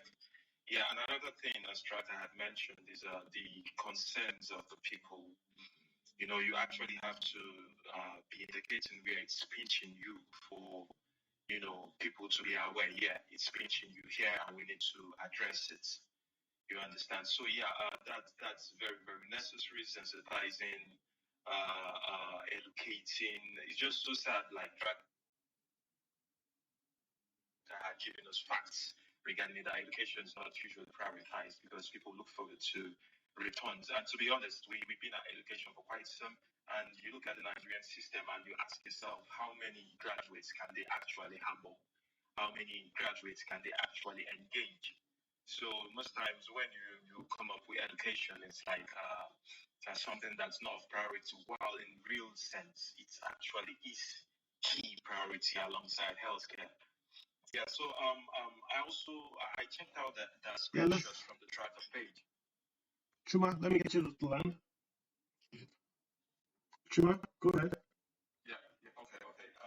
I checked out the screenshots from the Tracka page and I saw projects, that are ongoing. For instance, I saw education, empowerment programs for people regarding fishing, boat operation, and things like that. Yeah, that's pretty cool, but it's also going to be real nice if we can get feedbacks on this project. You see, most times in Nigeria, to be honest, news are not usually complete. It's always news, and then follow-ups are very, very minimum. It's like a situation where we need news, and then we actually have to fix dates with people and call them back and say, hey, we fixed the dates with you. How far with this project? Like, what have you achieved in terms of betterment for livelihood of people in the federation? So yeah, I will commend. But then, yeah, we need feedbacks. We need recurrent updates regarding matters, not just updates at where they stand, but physical effects regarding standard of life around where they've been implemented, advancements and so on and so forth.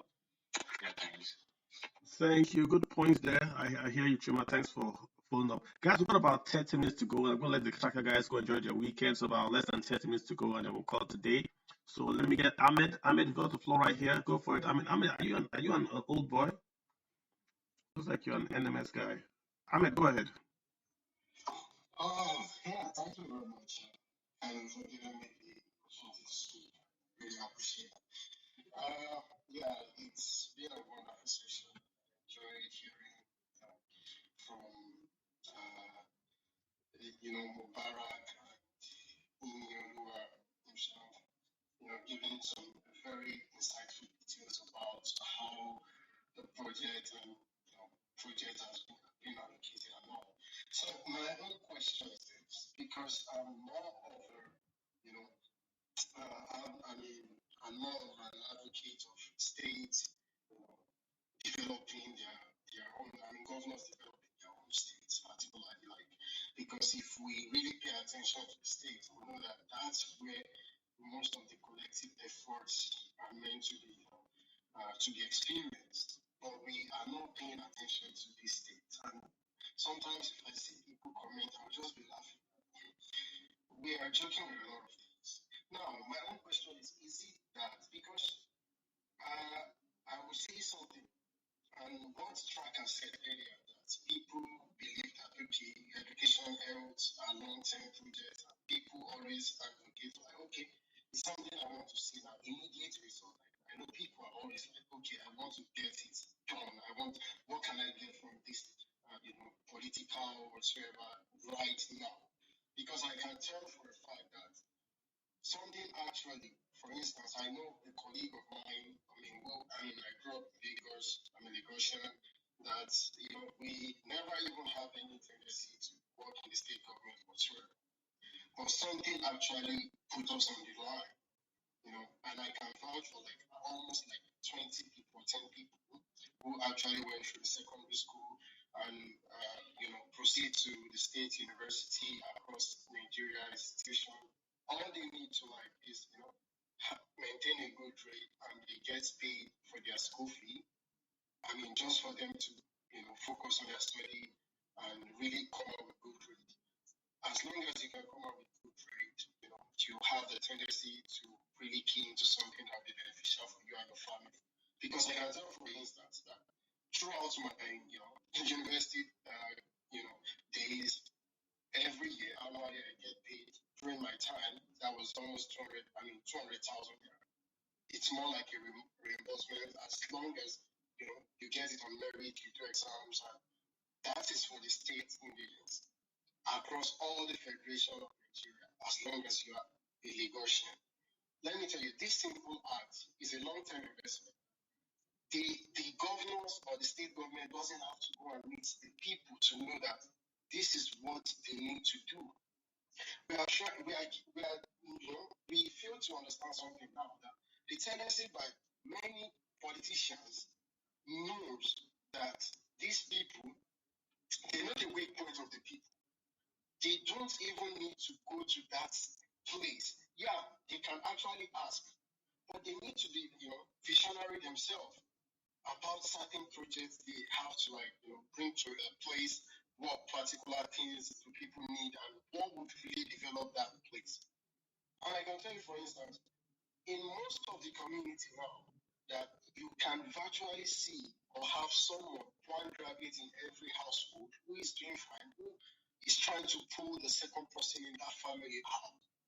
So it's more of, I still prioritize human development even far better if government can be able to put more effort in terms of that human development. All right. I believe that so many things will change. So how are these people planning? What are the templates by which they are going to use to run each of the states? We can't just have governors, Ahmed, I want to be sure I get your Ahmed. I want to be sure I get your question. Are you asking the template for the governors or the elected? Just to be clear, just if you could give me one. Exactly. Thank you very much. Now, before easiest for anyone to do, and what has been done in the state. So what are their own, But is that for us to answer? Is that for? Are they following what they've actually outlined, or after getting in, they just discard whatever they have in mind, start doing whatever that doesn't benefit the people whatsoever? So thank you. Okay. What I got from that was in terms of tracking their promises. I'm sure if I got that right. If the governor says I'm going to build the road as a promise, and he gets into office, I don't usually look at promises. Look at the budget he has said he implements, or the budget he formulates to implement his promise. If you don't see that, that's the first thing that you know. Okay, this is already off. If you compare, I'll be specific to you. If you compare go and download the hope agenda of the president, compare what he said about the economy. We did a space on it, we wrote about it. Compare that with the budget that has been released right now. There's no correlation with the building huge housing stock, with the decoupling the benchmark from the oil price. It's so different what was in the hope agenda and what's in this budget right now. So maybe that's what you're saying, but I'm just agreeing with you that you have to hold people to account at the very beginning. If people get away with saying things and not doing it, we suffer. So in a way, I'm agreeing with you. Noni, you've got the floor, Noni. Linus Noni. Hey, go for it. We've got about 15 minutes to go. Go ahead, sir. Good evening, all. Thank you for this opportunity, Tracka. I always visit the website, and you guys are doing a good job. And I would like to talk about somebody talking about Anambra State, because I'm very familiar with the state, regarding the IGR. Well, I think we need to understand that politics actually is different. It's a game on its own. Like for the case of Anambra State, Anambra State is one very funny state. I remember visiting, and I was holding a bag, and somebody actually walked up to me and said I had to pay for holding a bag. I never believed that could happen in Nigeria. But I got to understand that there are different ways politics are being played in each state. Like, for example, now in Anambra State, there are certain people that own certain markets that collect revenues from those markets. And those people have boys that work for them. Now, when it comes to elections, those people that collect those money, I can bet you that they are always the first people to go to polling units to vote. They attend meetings, because that's the source of living. So any governor that comes in actually knows that this is how these things work. This person can deliver an order for me. Every governor knows that he's not a good thing. People are collecting money from the road. Well, he wants to win the election. So for Anambra's IGR to actually shoot up, then trust me, a new government has to come in place, because there's a systematic order in the state that Question for you. Question for you. Just people are asking me, right? When Peter Obi was the governor, did this happen? When Peter Obi was the governor? Yeah, did this happen? This payment? Yes, when Peter Obi was the governor, people will always collect. People, right from time in Anambra State, people have always been. It's an order. Peter Obi was an Abga. It's an order. People have always been collecting. If you carry now go to a chat, maybe you carry 2 bags and you stand. No, I'm asking about. No, I'm asking about how the parks pay the folks in power. That's what I'm asking about. Not I know about the tax union and the chat for working. You have to pay poll tax. I get that. I'm asking that when Peter Obi was the governor, were people going around motor parks to collect money to give to the government? Yes, people were going around collecting money in parks, especially in Onitsha. I'm very sure of Onitsha. People were actually collecting money, because to fight, I always tell people, to fight a system, it has to be, sometimes it has to take a very strong will. In those states, there was an incident like that. When the governor actually destroyed somebody's hotel. It was actually one of those people that collect taxation. So it has to come a very strong willed person has to be able to, stop that system. And that sometimes some governors don't have the will, because in as much as you're trying to take that, you are still thinking about re-election. Then for the other one, when we're talking about prioritizing healthcare and every other thing, I think it's the mentality of the people. I've actually played village politics, and I remember having a meeting where we had to donate to build a health center or to build a church. And I can tell you, Kaluta, I was the only person that wanted a health center. Every other indigenous in that place wanted a church. They just wanted a church. They didn't. I'm telling you about a village that you have to give birth, you have to travel to another village, like how difficult it was. But the people wanted a church, and actually a church was being built. And it's actually because it was just a health center, not a big hospital, with just very few facilities. The project, the health center was actually cheaper than the church. But Nani, I'll ask a question. Why would you offer people a choice between a church and a health center? Don't you know if you choose, if you don't let me learn. I'm not. I know. I know. General village meeting, and they actually said they wanted to build a church. I got you. I got you. I'm not saying you offered. I'm not saying you offered. I'm saying that if you tell a Nigerian church or money, if you choose money, you're a devil. So it's a wrong choice. I'm just making a joke right there that if you ask any Nigerian to choose between church and going anywhere, if you choose the other option, that means you're a devil worshiper. So it's in a way, if you had said school or waterworks, but to include church, everyone, it's like when they get married, they tell the girl to go and take one thing. They put dollars, they put orange, they put yam. They say, go and pick one thing. The girl will go and pick Bible from the whole pile. You know, if you don't pick Bible, why are you saying that your marriage is not going to be under the, you know? So, go ahead, please. Yeah. Exactly. So sometimes it's the mentality of the people. It's actually what sometimes, especially the people in rural areas, they have a different mentality from people in the urban areas. But Noni, let's drill this down. But Lagos State, right, has more of an entrenched parks. This should we see this Agboro parks collection thing? And in a way, they cleaned it up a bit to where it is now. I still insist that if you use technology, because who is paying? The people are paying. If you use technology, you can get around this motor park, whatever. Like I said, there's little QR code where you receive all payments. I'm not saying you should not pay.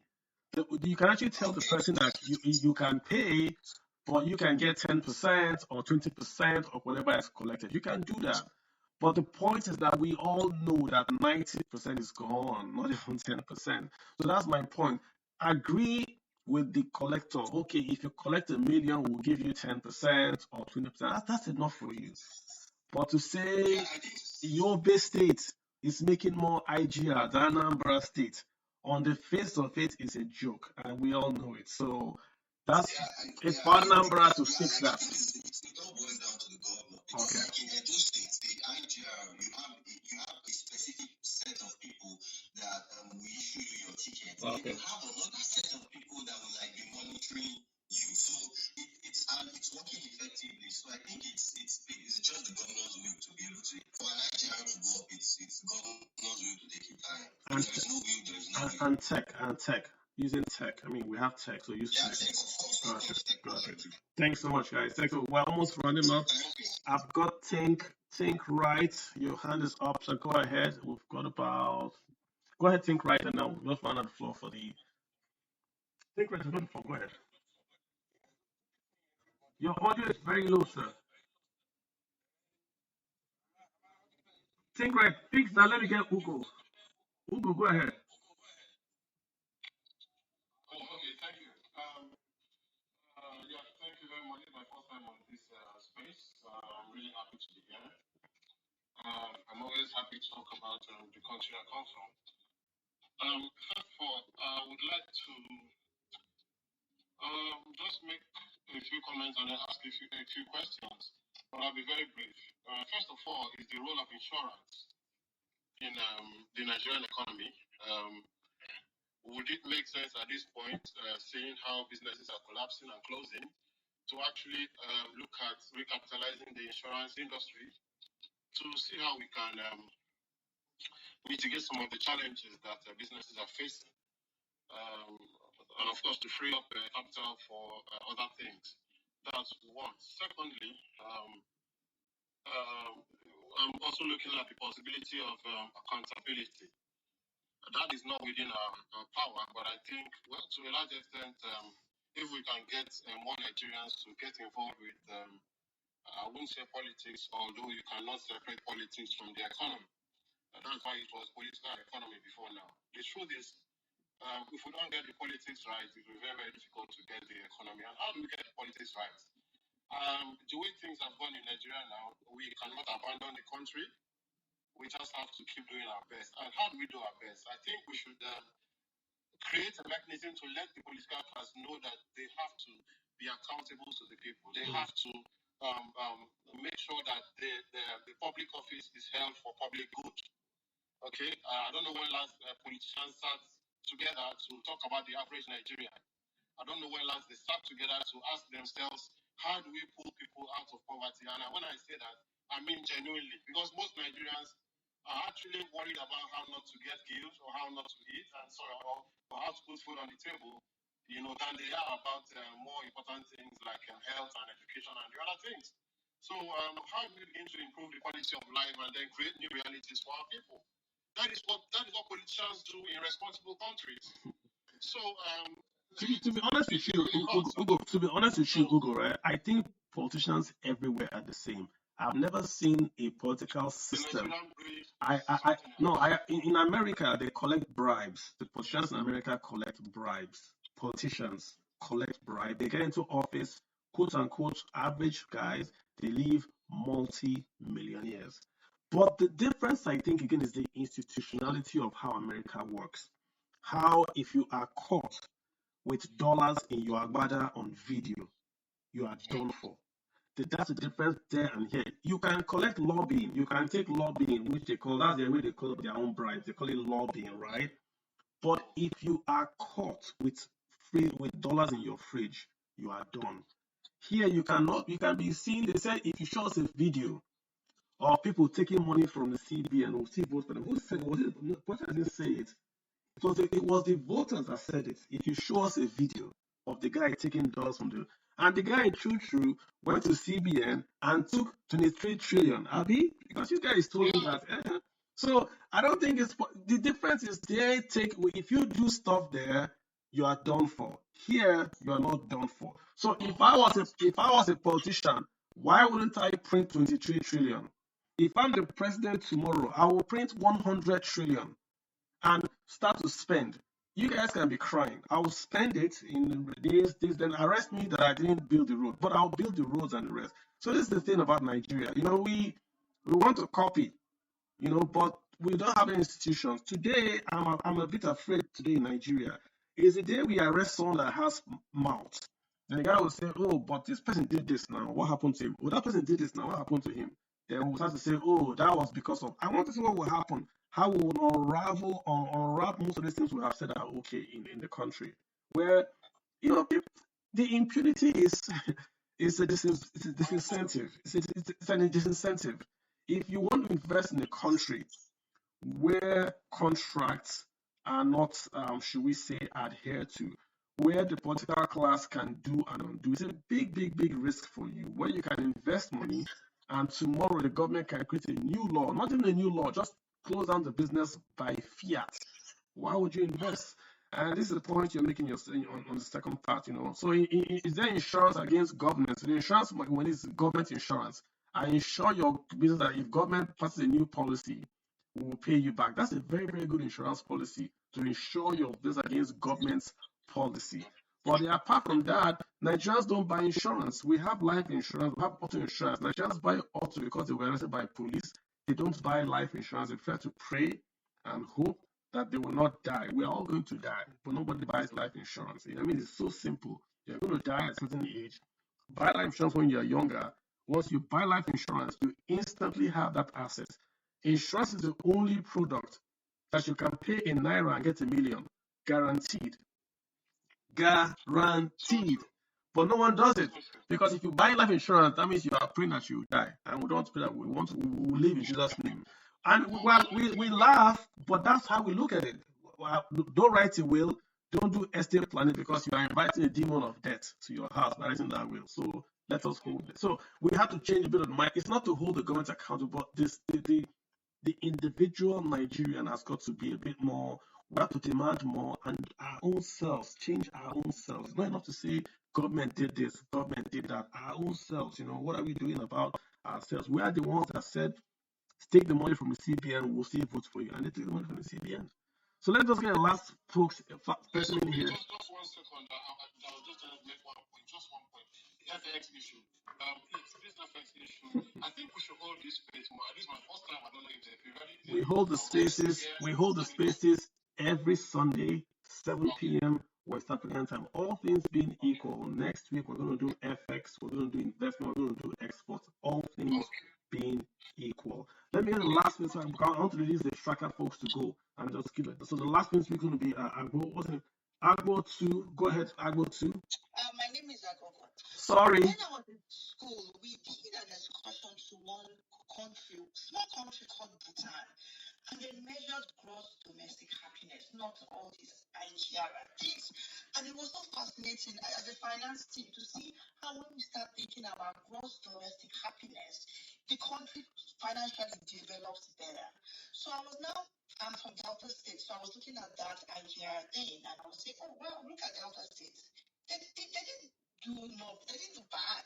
Then I looked at the debt. My heart stuck. Then I remembered gross domestic happiness. Delta State is arguably one of the states with the highest depressed people. So all those IGR we're seeing is just a bunch of cock and bull story. We are depressed in Delta State. Nothing works. No road works. I was looking at Tracka. Tracka doesn't even do much research in Delta State. Nothing absolutely works. So maybe IGR is not a good measure of things, of economic development. Maybe we should start going to all these countries like in Bhutan to see how they measure gross domestic happiness to really aid development, because Bhutan is one of the fastest growing economies in Asia right now. I mean, it's a small country, but they are growing really fast because they've decided to focus on gross domestic happiness versus IGR. I just wanted to add that Delta State numbers, I think, is fake. I don't know, but maybe I'm just exaggerating it. But our debt is sinking us, and the mismanagement going there is it's sad. Anyways, I yield the mic. Thank you. And not to pour water on your Bhutan comment, but I think that country where they do all this quote unquote, not trying, let me even say it, quite into trouble. But Bhutan is a unique country, small, tight knit, very esoteric. So I would understand why they would go the happiness route. I mean, GDP is one of the many ways you can measure economic growth. There's GNI, right? You can measure water supply, like Tracka has done. I'm sorry, the report has done this state of state. They are focusing on health. And Ines did mention that, looking at health and education as investment. I used to look at education as an investment and health as a cost. But Ines is saying, listen, health and education are really the stimulants, the things that you put into that pot that allow that state to then grow and develop. So when we have states like Ekiti not investing in education, that's what is coming up now. So I get your point completely, and I want maybe someone from Tracka can come up and maybe answer your point about Delta State not being tracked. Numbers from Delta don't look good. Lots of income, but I think they were number 3 in terms of on sustainability. The Delta balance sheet is not balancing. So I don't know if INI or Tracka or anyone from can just give us a point about Delta State, and then we'll maybe close the space on there. Anyone trying to come up? I would like someone from BudgIT or Tracka or INI or anyone come. Just give us an overview on Delta. No one taking it off. Going once. INI, thanks for unmuting.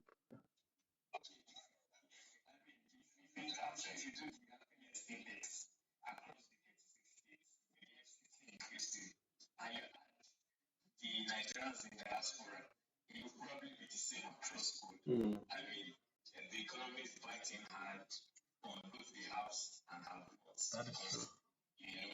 We're like a tight-knit community. There's heavy dependence on people who are the housing codes. So everybody is feeling it.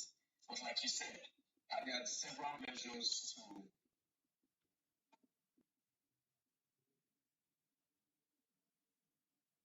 I think you went off. Ines dropped off. So let me, Mr. Lucian, yeah, go ahead. So sorry, I didn't get her question. I think the point she was making was that she went to Bhutan and they were tracking gross domestic happiness. I think her overall point is that just focusing on GDP or IGR might not capture the full spectrum of how the society is living.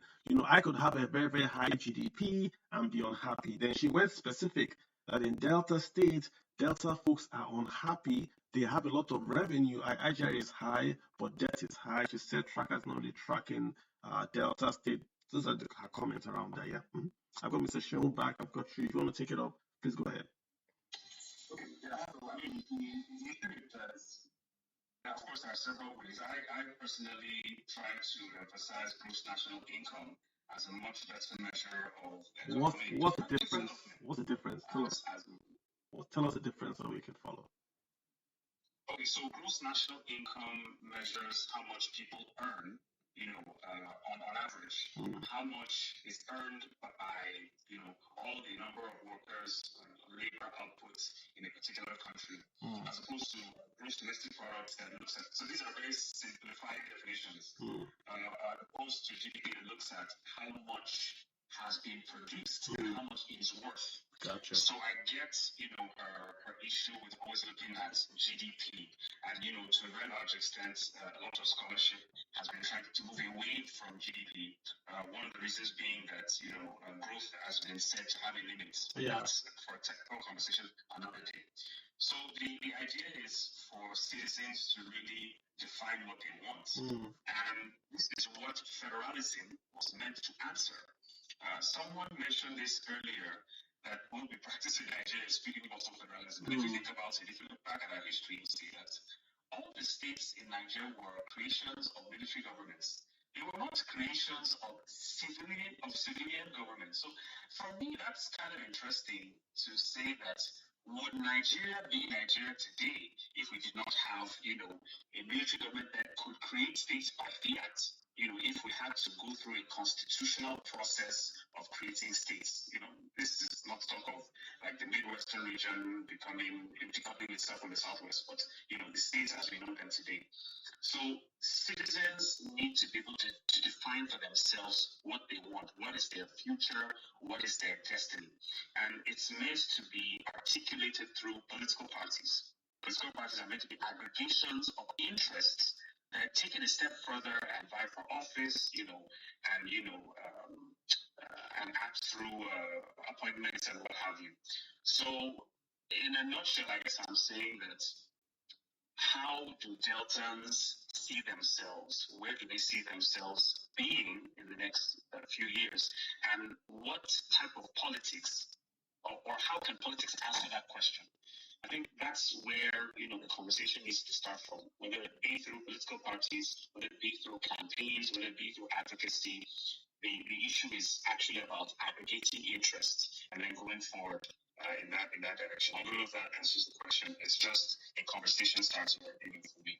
I think it's a great conversation to have around there. She hits the points. Yeah, Mr. Sean is back on. I think he had something to add. Okay, so guys, we're going to call it a day. Sadly, I think we've been. Sorry, I don't know. Sean, go ahead. You've got the floor. Yeah, well, I was just saying, I'm sorry, I just got another phone, so I've been struggling with I got an iPhone 15. You got the phone of the rich and powerful. Yeah. So I'm just saying that thanks so much, Carlos. First, I want to thank you specifically for hosting the space, and I can believe that you've done great work converting our people to our cause.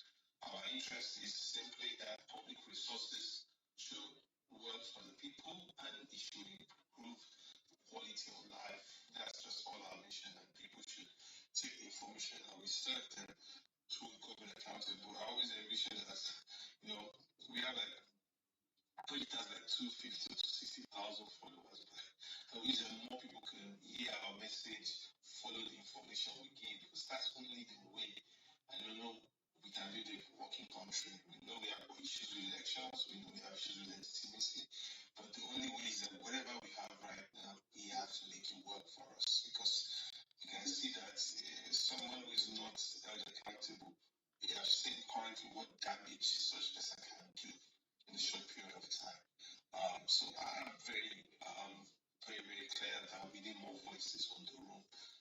so much for State of State. Please feel free to visit our website, the beautiful full portal for State of State. It's a very interactive portal.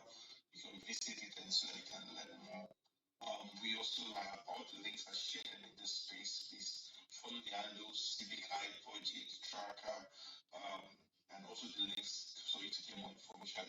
Please reach out to me or BudgIT Director Tracka for any information that you need. But thanks so much. It's been a stimulating conversation. I enjoyed it a lot. Thank you, sir. Let me thank everyone of your team from Tracka to you, to everyone that has come up here to speak and to answer questions. We do appreciate it. We have to be a data-driven, consumer, right? And we also have to be data-driven voters, and that's the whole idea. We have to move from the complaints, right, to following up these guys with data. You have been given money to spend. Where did you spend it? You have been given a plan. You said you're going to do this. Have you done it? Why are you not spending money on education when we have more money than the other state? Why is our state not spending money on schools and the other states in that region are spending money on schools? We have to ask these questions to the politicians. We can't get angry. We have to ask them and demand an answer. And when they don't answer, we go vote for someone else. That's how it should be. We've got to hold people to account. And it's always important that we hold people to account. So don't complain, don't say it's all over, don't despair, because in the end, it's only here. This is the only place we have, right? So that's basically it. So, guys, thank you so much for spending time with us this evening. Like I said, we're always here every Sunday, 7 p.m. We're talking money, the economy, personal finance, and we're also trying to make it personal to break down that language to how we can understand what's going on. We've had a lot happen all through the week. The forex, the plans that they have for the forex, the borrowing. Hopefully, we can talk about that as the months come ahead. But we also want to leave you with more information that you came into the space so you can have those conversations and perhaps share with decision makers that you know. So change can start to happen, right? We have to grab it and we have to change the narrative around the country. So, Nando, thank you so much, BudgIT, Tracka, and the rest of the team. I appreciate you guys. Thanks everyone that has listened in today. I'll see you guys next week. Have a good one and bye. Thank you so much, Kalu. Thank you, everyone. Bye. Very welcome. Thank you, Carlo. Thanks.